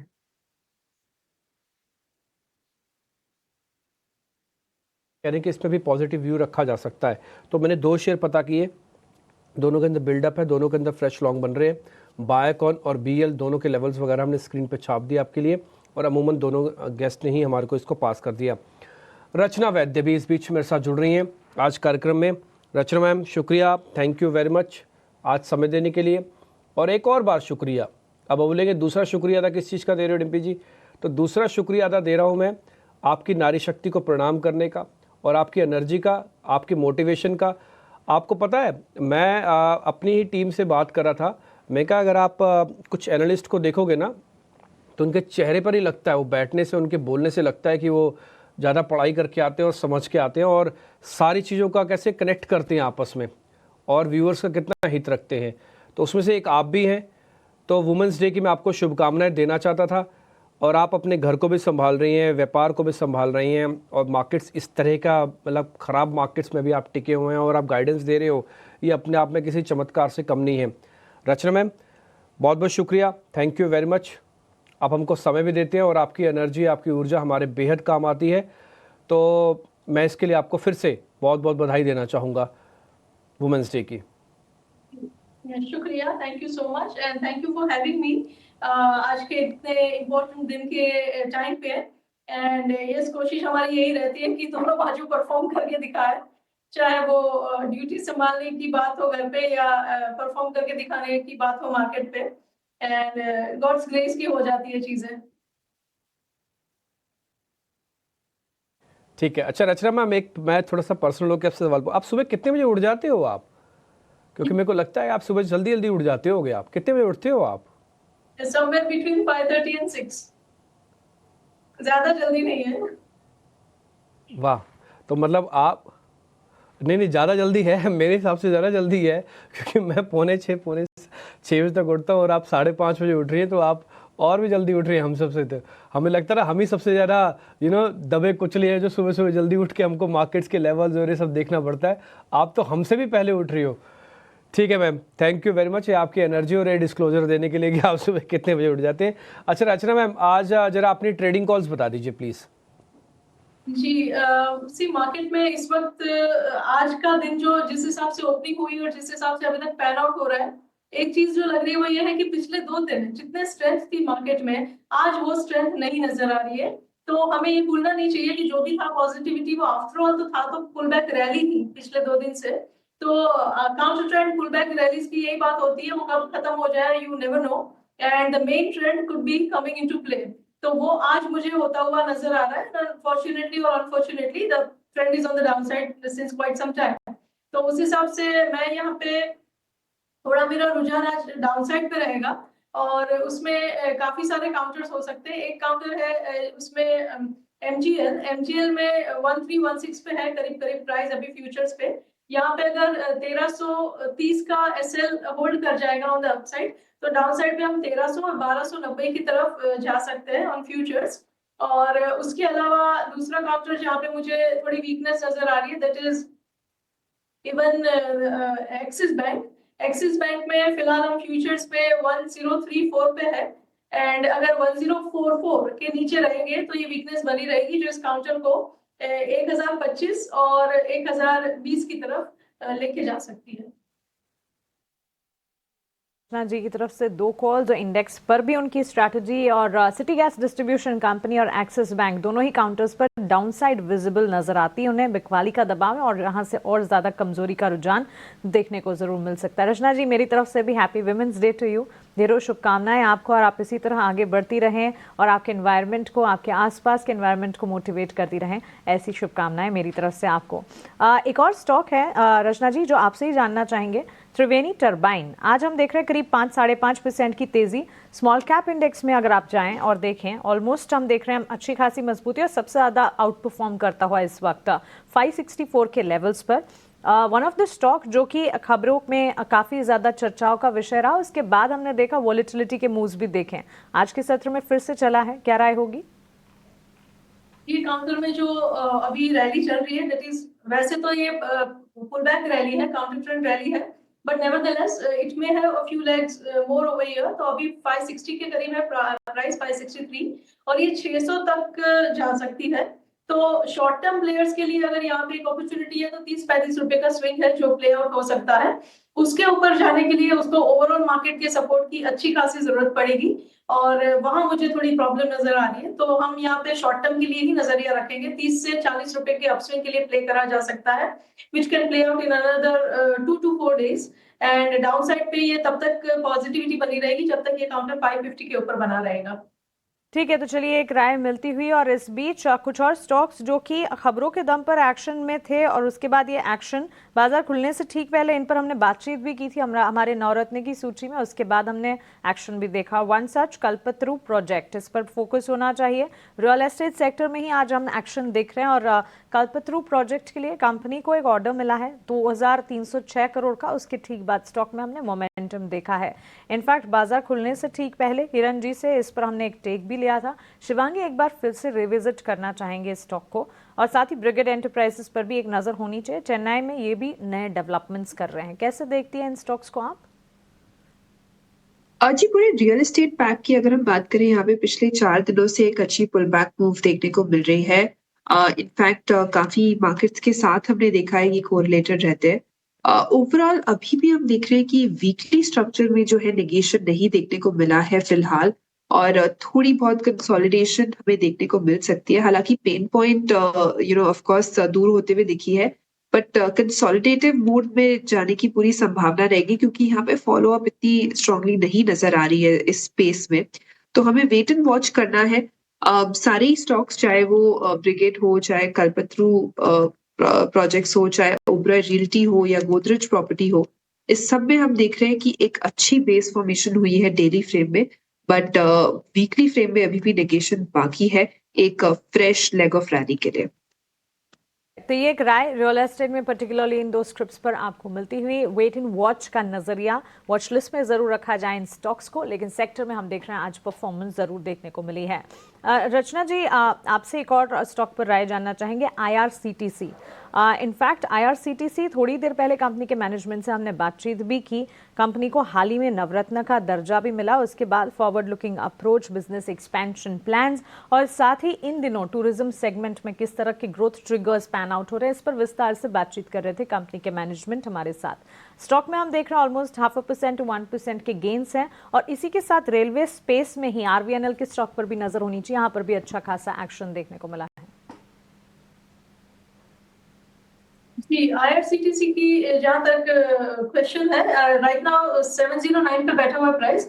इसका मीडियम टर्म ट्रेंड तब चेंज होगा जब ये 750 के ऊपर निकलेगा, और तब तक जो है वो एक्सट्रीम शॉर्ट टर्म प्लेयर्स के लिए ही यहाँ पे है। एंड नेवरदलेस उस अपस्विंग को भी प्ले करने में कोई बुराई नहीं है, बट पिछले 3 दिन की रैली के बाद आज 710 के आसपास एक रेजिस्टेंस जरूर बना हुआ है। तो फ्रेश लॉन्ग पोजीशन के लिए थोड़ा डिप के लिए या तो इंतजार करना चाहिए, या तो ये 715 को क्रॉस करके उसके ऊपर क्लोजिंग देने लग जाए, उसका इंतजार करना चाहिए। तो एक्सट्रीम शॉर्ट टर्म के लिए यहाँ पे फ्रेश एंट्री नहीं है। अगर पिछले 1-2 दिन में आपने ऑलरेडी बना ली थी एंट्री, तो आपका ट्रेलिंग स्टॉप लॉस 700 पे होना चाहिए, एंड इन दैट केस 715 के आसपास आपका बुकआउट लेवल भी हो सकता है। फॉर मीडियम टर्म प्लेयर्स, उनको प्ले करना है तो 750 जब क्रॉस करेगा तब पोजीशन बनाई जा सकती है from a 6 to 12 months of perspective. Okay, तो चलिए ये एक राय हमें मिलती हुई। और इस बीच oil refining counters, oil marketing company कल फोकस रेडार में थी, आज भी हैं। कच्चे तेल की चाल में जो उठापटक नजर आ रही है, उसका impact oil stocks, paint sector, cement players, इन तमाम स्पेसेस पर नजर आ सकता है, एविएशन स्पेस पर भी। HPCL, BPCL, IOC के चार्ट्स को एक बार देखना चाहिए, ऑलमोस्ट 1-1.5% के डाउन ट्रेंड्स हैं, लेकिन ऑयल रिफाइनिंग काउंटर्स में चेन्नई पेट्रो और MRPL पर भी नजर होनी चाहिए। स्नेहा, आपसे राय जानना चाहेंगे, ऑलमोस्ट 3% के गेन्स MRPL में है, और साथ ही चेन्नई पेट्रो में भी मजबूती तो देखने को मिल रही है। कि यहाँ पे अगर आप देखें तो ओवरऑल ये सारे स्टॉक्स में भी एक अच्छा करेक्शन हो गया है। हालाँकि अभी तक एकदम बहुत ही ऐसा नहीं करके कि इधर से एक स्ट्रॉन्ग मूव आएगा, थोड़ा-सा कंसोलिडेशन के चांसेस हैं। But yes overall base formation हो गया है। अगर आप यहाँ पे काउंटर देखें तो 1 और 200 के आसपास एक सपोर्ट है, जहाँ से ये काउंटर ने थोड़ा-सा रिकवरी दिखाया है। Of course in this week it is up by 3%, but यहाँ से अगर तेज़ी होती है और मेरा मानना है कि अपसाइड में अगर हम 121 का लेवल्स क्रॉस करते हैं, तब जाके इसमें एक थोड़ा एक मोमेंटम बेस वाला और भी बाइंग इंटरेस्ट आ सकता है, which can bring it at least towards 130 to 140 zone even. तो मेरा मानना है अगर किसी के लॉन्ग्स किसी ने ऑलरेडी करके रखे हैं, होल्ड किया जा सकता है विद अ स्टॉप अराउंड 110, और किसी को अगर फ्रेश ट्रेड लेना है तो भी किया जा सकता है। बट अगेन आपको यहाँ से पोजिशनली एकदम एक स्ट्रॉन्ग चार्ट स्ट्रक्चर के लिए 130 लेवल्स का वेट एंड वॉच करना चाहिए। ठीक है, तो ये नज़रिया एमआरपीएल पर 3% से ज़्यादा की तेज़ी आज के सत्र में दिखी है। लेकिन इस बीच क्वेस कॉर्प पर नज़र डालेंगे, 4.5% की तेज़ी। याद रखें, 3-वे डीमर्जर कंपनी ने अनाउंस किया था कुछ 1-1.5 साल पहले, और अब एनसीएलटी से अप्रूवल मिल चुकी है, नेशनल कंपनी लॉ ट्राइब्यूनल से, इस 3-वे डीमर्जर के लिए। और इसी खबर के चलते 4.5% की तेज़ी यहाँ पर दिखी है। रचना, क्या राय होगी क्वेस कॉर्प स्टॉक पर?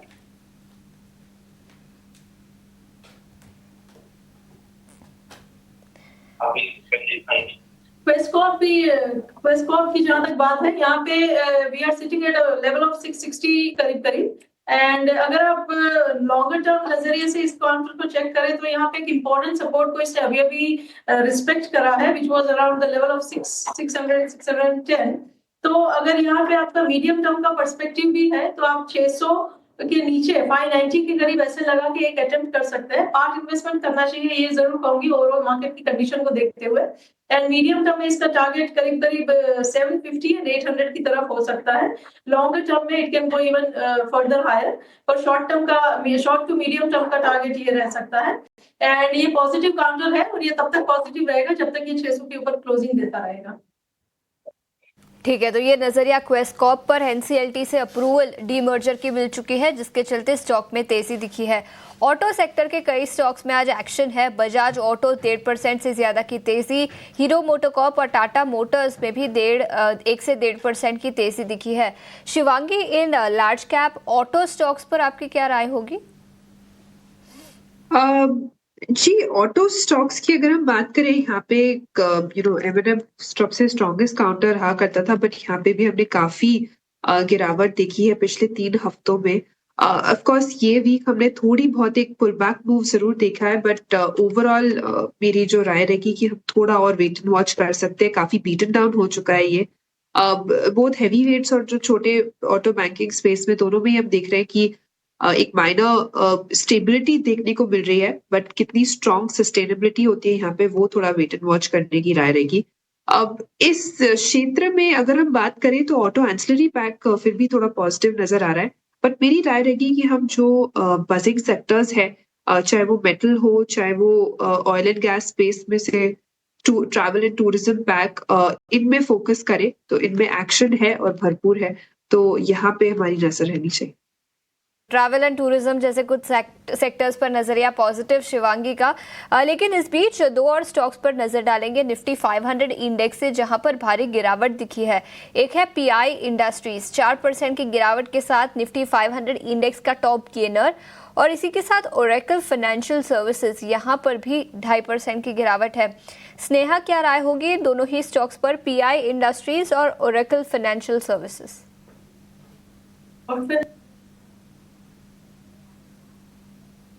अगर आप काउंटर देखें तो यहाँ पर ओवरऑल थोड़ा सा बेस फॉर्मेशन हो रहा है, बट अभी भी आई वुड से करके किसी को अगर फ्रेश ट्रेड लेना है तो थोड़ा सा वेट करना चाहिए फॉर पीआई इंडस्ट्रीज।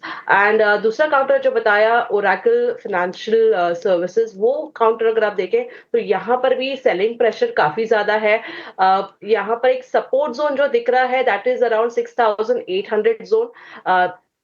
मेरा मानना है कि जिस तरह की ओवरऑल चार्ट स्ट्रक्चर है, काउंटर ने इवन अपने वीकली चार्ट में जो 18 EMA है वो भी ब्रीच किया है। तो ये चीजें देखकर लग रहा है करके कि और जिस तरह की एक भी कोई भी डेज में सस्टेनेबल अपमूव नहीं रह रही है, तो लग रहा है करके कि यहाँ से और सेलिंग प्रेशर आ सकता है। और जो मैं सपोर्ट्स की बात कर रही थी, दैट इज अराउंड 6,850 6,800 ये लेवल्स पॉसिबल है इसमें। तो अभी के लिए तो आई वुड सजेस्ट किसी को अगर फ्रेश ट्रेड लेना है तो थोड़ा वेट एंड वॉच करें, और जैसे भी जो लेवल्स मैंने आपको बताए वहां पे एक बार रिव्यू करिएगा ये स्टॉक को। ओरेकल फाइनेंशियल सर्विसेज पर, लेकिन इस बीच आईटी सेक्टर के कई सारे स्टॉक्स पर आज दबाव दिखा है। एम्फोसिस 1.5% की गिरावट, LTI, Mindtree, HCL Tech, Infosys सभी स्टॉक्स में 1% से ज्यादा की गिरावट आज के सत्र में दिखी है।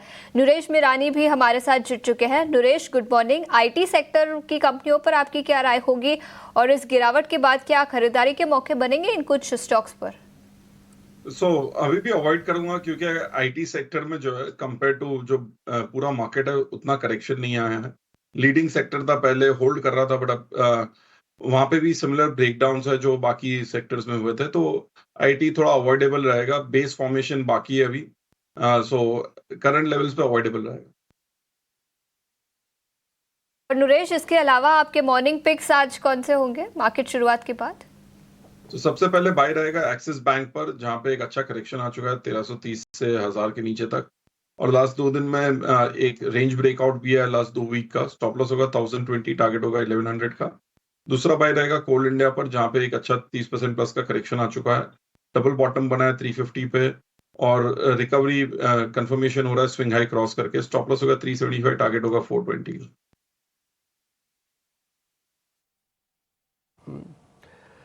पिछले कई दिनों से रिलायंस की जो बेरुखी थी वो मार्केट्स को परेशान कर रही थी, और 1200 का लेवल टूटने के बाद तो और परेशान हुआ। लेकिन अगर आज और कल 2 दिन का सेशन देखेंगे तो मार्केट में रिलायंस सिर्फ हरे निशान में खड़े होकर मैसेज देना चाहता है कि बस अब बहुत है, 1200 के आसपास मैं नीचे नहीं जाऊंगा और मैं ज़्यादा बाजार को नीचे जाने भी नहीं दूंगा। स्विंग हो रहे हैं मार्केट में, इसमें कोई दो राय नहीं है, और निफ्टी करीब 45 पॉइंट नीचे भी खड़ा है, इसमें भी कोई दो राय नहीं है। बट अभी भी 22,500 को बचाने की कोशिश है। बाजार को खोले हुए करीब करीब आधा घंटा हो चुका है। इस आधे घंटे के अंदर 22,500 अभी तक तो निफ्टी ने सरेंडर नहीं किया। देखते हैं क्या होता है आगे चल के।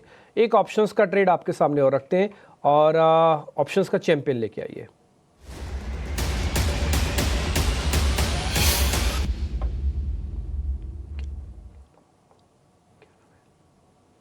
नीलेश जैन इस बीच मेरे साथ जुड़ रहे हैं आपको बताने के लिए कि आज का ऑप्शंस का ट्रेड कौन सा है। नीलेश भाई नमस्ते, जरा बताएं आप। नमस्ते एमपी जी। देखिए यहाँ पे आज मार्केट में थोड़ा दबाव है और स्टॉक में भी दबाव है, वो है इंडसइंड बैंक।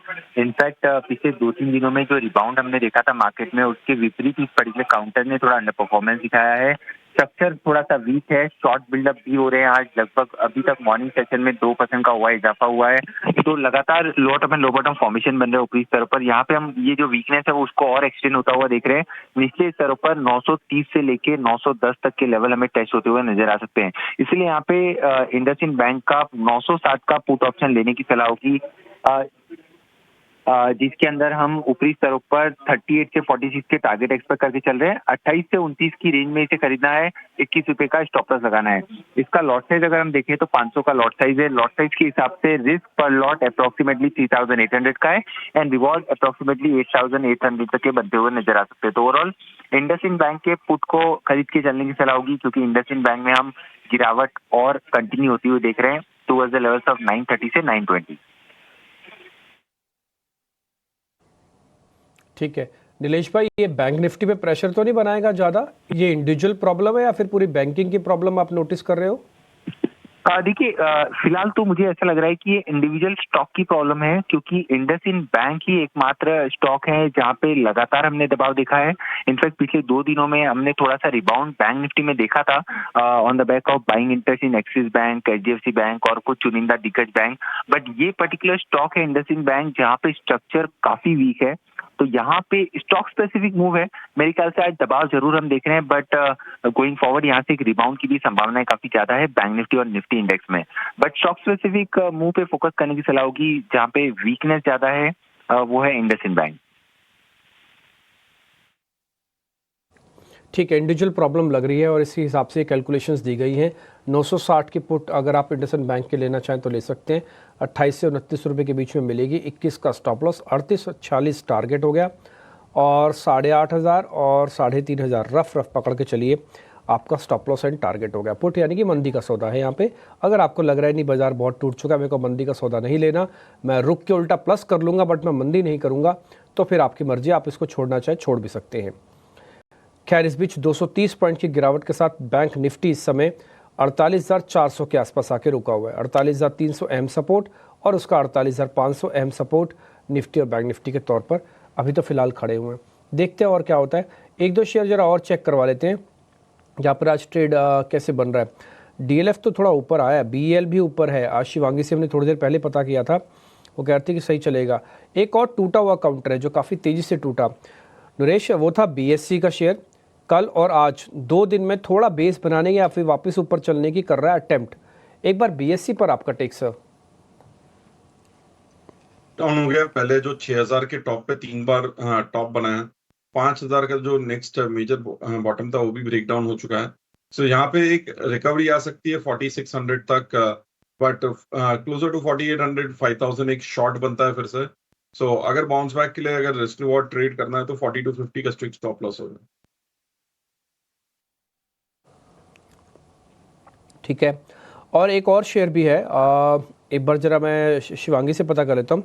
शिवांगी, जरा TVS मोटर को चेक करना, बिना वॉल्यूम के थोड़ा ऊपर है आज 1% के आसपास। कितना दम है इसमें TVS मोटर्स? जी बिल्कुल, ऑटो एंसिलरी पैक और टू व्हीलर स्पेस सारे ही अगर क्षेत्र की स्टॉक्स को हम देखें तो यहाँ पे मेरी यही राय रहेगी कि हम थोड़ा वेट एंड वॉच करें, क्योंकि एक अच्छी बेस फॉर्मेशन जरूर हो चुकी है स्टॉक में, बट फॉलो अप यहाँ पे कहीं ना कहीं मिसिंग है, एक्शन है। वॉल्यूम्स यहाँ पे थोड़े स्लैगर्ड है, तो मेरी राय रहेगी कि हम इसको थोड़ा कंसोलिडेट करने दे। एक फ्रेश लेग ऑफ रैली रहेगी 2400 के लेवल्स के ऊपर। ठीक है, डन, पॉइंट टेकन है इस पे भी। देखो, इंडिया विक्स नहीं बढ़ना ये भी एक अच्छा संकेत है। इंडिया विक्स ना बढ़ने से पता होगा क्या फ़ायदा, ये वॉलेटिलिटी ज़्यादा नहीं होगी। मान लो अगर प्रॉफिट बुकिंग होनी भी है ना तो डीप कट नहीं मारेगी, और ये विक्स थोड़ा भी अगर खड़ा रहता है ऊपर तो शॉर्ट कवरिंग भी करवा सकता है। तो यहाँ पे 13.5-14 का जो विक्स है ये बहुत ही कंफर्टेबल है। यहाँ पे जो स्विंग होंगे ना वो 100-150 पॉइंट निफ्टी के ही कैलकुलेशन होंगी, और अगर आप पिछले 2 दिन से चेक कर रहे हो तो बहुत अच्छी कवरिंग भी आई है, लॉन्ग भी बनाना, तब भी निफ्टी ने 200 पॉइंट को पार नहीं किया और बैंक निफ्टी भी 200 पॉइंट्स के अंदर ही अंदर में रुकाव। तो ये थोड़ा स्टेबिलिटी के लिए बहुत ज़रूरी है। अगर यहीं से विक्स बढ़ जाए ना तो ये डाउनफॉल जो आज हो रहा है, यानी कि प्रॉफिट बुकिंग जो आज वापस से हो रही है, ये और स्टीप हो जाती है। तो ये पॉइंट थोड़ा सा नोटिस किया जाए। और बड़े शेयरों में रिलायंस अच्छे से टिका हुआ है, तो ये भी एक अच्छा साइन है। रचना मैम, 2-3 शेयर मेरे को आपसे बैक टू बैक पूछने हैं, एक बार ज़रा बताते जाइएगा। क्रॉम्पटन जरा चेक करेंगे आप। क्रॉम्पटन ये सीरीज़ के स्टार्टिंग में या सीरीज़ के एंड में ही दिखता है। क्रॉम्पटन एक बार ज़रा देख के बताइए इसमें क्या करना है। क्रॉम्पटन ग्रीव्स में at present the price is hovering around the level of 346 और पिछले 3-4 दिन से अच्छा खासा स्विंग दिया अपसाइड पे। अगर ये 346 के ऊपर आने वाले कुछ एक आध घंटे भी अगर सस्टेन कर लेता है तो अपसाइड पे यहाँ पे और भी स्पेस अवेलेबल है जो इस काउंटर को 360 की तरफ लेके जा सकती है, और ये पॉजिटिविटी तब तक बनी रहेगी जब तक ये 340 के ऊपर बना रहेगा। और ये 360 के टारगेट के लिए 340 के एसएल के साथ इसको प्ले करा जा सकता है from 2 to 3 days of perspective. ठीक है रचना मैम, एक ना कंपैरिजन चार्ट आप डाल के देखना बजाज ऑटो का और हीरो मोटोकॉर्प का। दोनों में हल्की हल्की बाइंग है 1 से 1.25% के आसपास की, लेकिन दोनों की एक ही प्रॉब्लम है, ये बहुत स्ट्रॉन्ग वॉल्यूम नहीं जनरेट हो रहा है इनमें। मैं समझ सकता हूँ मार्केट की कंडीशन को, लेकिन फिर भी इन दोनों में से स्ट्रक्चर किसका ज़्यादा अच्छा है, बजाज ऑटो का कि हीरो मोटोकॉर्प का? देखिए थोड़ा प्रॉब्लम होगी लॉन्ग साइड के ट्रेड्स में, क्योंकि ओवरऑल मार्केट का भी जो स्ट्रक्चर है वो ज्यादा स्ट्रेंथ वाला नहीं है, और जो भी अपस्विंग हम देख रहे हैं वो 2-3 दिन पुराना है अब। बट नेवरदलेस अगर दोनों की कंपैरिजन करी जाए तो hero MotoCorp is a little better place. 3700 के ऊपर है ये 38-30 तक जा सकता है। तो यहाँ पे 100-125 रुपए की अपसाइड फिर भी अवेलेबल है, प्रोवाइडेड ओवरऑल मार्केट दोबारा से टूटना ना शुरू करे। और ये पॉजिटिविटी तब तक इसमें रहनी चाहिए हीरो मोटोकॉर्प पे जब तक ये 3600 के ऊपर बना रहेगा. So 3600 is a support and 3800 and 3830 are the levels on the upside. ठीक है डन. ये दोनों शेयर्स के बीच में जो कंपैरिजन है उसके मैम ने आपको बता ही दिया कि कैसे आपको ट्रेड लेना है. देखिए निफ्टी कोशिश कर रहा है वापस से ऊपर आने की और इस बीच रिलायंस इंडस्ट्रीज काफ़ी बड़ा योगदान भी दे रहा है. बैंक निफ्टी ने अपनी गिरावट को थोड़ा सा और कम किया. जैसे मैंने कहा कि 22,500 बहुत इंपॉर्टेंट एक एरिया है. आज अगर बचा लेता है तो वेरी इमीडिएट सपोर्ट भी मार्केट का बच सकता है. और फ्यूचर्स के अंदर अभी करीब करीब जो प्रीमियम्स चल रहे हैं वो चल रहा है 120 पॉइंट का. इट्स अ गुड प्रीमियम, अभी भी प्रीमियम है. और फ्यूचर्स तो निफ्टी के बकायदा हरे निशान में भी आ चुके हैं. आपका निफ्टी मेटल इंडेक्स में इस हफ्ते काफी अच्छी तेजी दिखी है. इनफैक्ट 8.5% की तेजी के साथ इस हफ्ते का सबसे बड़ा सेक्टोरल गेनर रहा है. इनफैक्ट कुछ इंडिविजुअल स्टॉक्स की बात करें तो हिंदुस्तान कॉपर 13% ऊपर इस हफ्ते. वेदांता और जिंदल स्टेनलेस जैसे कुछ स्टॉक्स में भी 10 से 13% की तेजी दिखी है. नरेश, मेटल सेक्टर के इन स्टॉक्स की तेजी क्या ये बरकरार रहेगी अगले कुछ दिनों तक? क्या राय होगी आपकी हिंदुस्तान कॉपर, वेदांता, इन दोनों स्टॉक्स पर? यहाँ पे काफी मूव्स हुए हैं क्योंकि ग्लोबली थोड़ा बहुत हलचल है. बट यहाँ पे अगर हम देखें तो बेस मेटल प्राइसेस अभी भी इतने स्ट्रांग नहीं हुए हैं. खाली कॉपर प्राइसेस फिर से प्रीवियस हाई के पास आ गए. एल्यूमिनियम क्लोजर है बट ब्रेकआउट अभी तक हुआ नहीं है. सो वेट करेंगे, थोड़ा डिप पे बाय रहेगा. करंट लेवल्स पे ऑलरेडी 10-15% का मूव हो चुका है लास्ट 2 दिन में. तो डिप पे बाय रहेगा. हिंडाल्को सबसे स्ट्रॉन्गेस्ट नेम रहेगा सेक्टर में.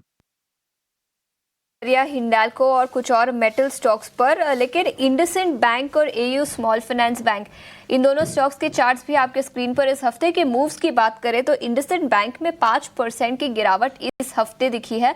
एयू स्मॉल फाइनेंस बैंक आज भी 1% की गिरावट के साथ कारोबार करता हुआ. इसी पर नरेश क्या राय होगी दोनों ही बैंकिंग सेक्टर के स्टॉक्स पर? इंडसइंड बैंक में जो स्ट्रॉन्ग रिकवरी आई थी क्वार्टरली रिजल्ट्स के बाद, उसके बाद फिर से 1000 रुपए के नीचे ब्रेकडाउन हो गया. लास्ट जो मेजर सपोर्ट है वो है 920 का. अगर उसके नीचे होता है तो काफी वीकनेस आ सकती है. जो रिकवरी की उम्मीद थी वो यहाँ पे ब्रेकडाउन हो चुकी है लास्ट थोड़े दिनों में. तो 920 एक मेजर सपोर्ट रहेगा. और अगर एयू स्मॉल फाइनेंस देखे तो यहाँ पे भी लास्ट 3 साल से अगर हम देखें तो 500 to 540 का सपोर्ट है. तो जब तक 500-540 होल्ड किया हुआ है तब तक एक कंसोलिडेशन फेज में है. बट बिलो 500 काफी वीक हो सकता है. ठीक है, तो ये नजरिया एयू स्मॉल फाइनेंस बैंक पर. लेकिन इस बीच कुछ एफएमसीजी स्टॉक्स पर भी आज के सत्र में दबाव दिखा है. वरुण बेवरेजेस, इस हफ्ते 2 बड़ी ब्रोकरेज रिपोर्ट्स आई थी जिसके चलते स्टॉक में एक्शन भी दिखा था, लेकिन आज 1.5% की गिरावट के साथ कारोबार. कोलगेट और यूनाइटेड ब्रूअरीज, इन दोनों स्टॉक्स में भी 1 से 1.5% की गिरावट आज के सत्र में दिखी है. रचना, क्या राय होगी United Breweries, Colgate, Varun beverages, इन एफएमसीजी सेक्टर के टॉप लूजर्स पर? जी, एक को हम लेके डिस्कस कर सकते हैं. एंड ओवरऑल अगर देखा जाए यूनाइटेड ब्रूअरीज का ट्रेंड तो डाउनसाइड पे ही है, लेकिन क्वाइट कंजेशन जोन पे फिलहाल प्राइस एक्शन बैठी हुई है. यहाँ से अगर ओवरऑल मार्केट का टेक्सचर अगर इतना वीक ना होता तो शायद ये काउंटर डेफिनेटली सपोर्ट लेता. अभी हम 1890 के करीब है और ये सपोर्ट जोन बन सकता था अगर टेक्सचर फेवरेबल होता मार्केट का. बट अनफॉर्चुनेटली वो चीज नहीं है. बट नेवरदलेस अगर मार्केट थोड़ा सा गिरना बंद भी करके रखे, जैसे 2-1 दिन से करके रखा है, तो एक चांसेस बन रहे हैं यहाँ पे एक स्विंग अपसाइड पे प्ले आउट होने के, जो इस काउंटर को 1980 तक लेके जा सकते हैं. अभी हम 1880 के करीब है. तो 2 से 3 दिन में आने वाले ये शायद एक अपस्विंग दे सकता है स्ट्रांगली. और ये पॉसिबिलिटी तब तक ही बने रहेगी जब तक ये 1870 को सस्टेन करेगा. इन एनी केस अगर 1870 टूट गया तो फिर वीकनेस बढ़ सकती है. तो 1870 के सपोर्ट को डेफिनेटली नजर में रखें. And which was the other counter you said? इसके अलावा कोलगेट पर आपकी राय मांगी थी. राइट, कोलगेट में अगर प्राइस को स्टडी करें, यहाँ पे 24 के करीब है प्राइस. और मुझे नहीं लग रहा कि यहाँ पे कोई ऐसी स्ट्रेंथ बन रही है जो इस काउंटर को further higher from here on लेके जा सकती है. इनफैक्ट अगर ओवरऑल मार्केट में वीकनेस बढ़ेगी तो ये काउंटर में भी स्ट्रॉन्ग गिरावट आ सकती है और डाउनसाइड पे ये काउंटर 2350 की तरफ जा सकता है. ठीक है, तो ये नज़रिया कोलगेट और इसके अलावा यूनाइटेड ब्रूरीज और वरुण बेवरेजेस इन स्टॉक्स पर भी रचना जी ने अपनी राय दी। लेकिन बलरामपुर चीनी इस स्टॉक में भी 1% से ज़्यादा की तेज़ी, क्या राय होगी बलरामपुर चीनी पर? जी, बलरामपुर चीनी पे ये मेरा कहना रहेगा कि प्राइस करीब करीब 463 के आसपास बैठा हुआ है और एक सपोर्ट लेने की ट्राई करिए 430 के आसपास इस काउंटर ने। अब ये अपस्विंग जो है ऊपर की साइड पे फर्दर इस काउंटर को अगर लेके जा सकता है तो 475 से 480 तक लेके जा सकता है। तो शॉर्ट टर्म प्लेयर्स को यहाँ से 480 तक के लिए प्ले करने की एक पॉसिबिलिटी बनती है। डाउन साइड पे सपोर्ट होना चाहिए 452 पे। जब तक 452 होल्ड करेगा तो 475 80 के नंबर्स को हम देख सकते हैं आने वाले 2 से 4 दिनों में, पर उससे ज्यादा सोचने वाली यहाँ पे मुझे कोई बात नहीं नजर आ रही। ठीक है, तो ये नजरिया बलरामपुर चीनी पर। रचना जी बहुत बहुत शुक्रिया समय निकालकर ईटी नाउ स्वदेश पर जुड़ने के लिए।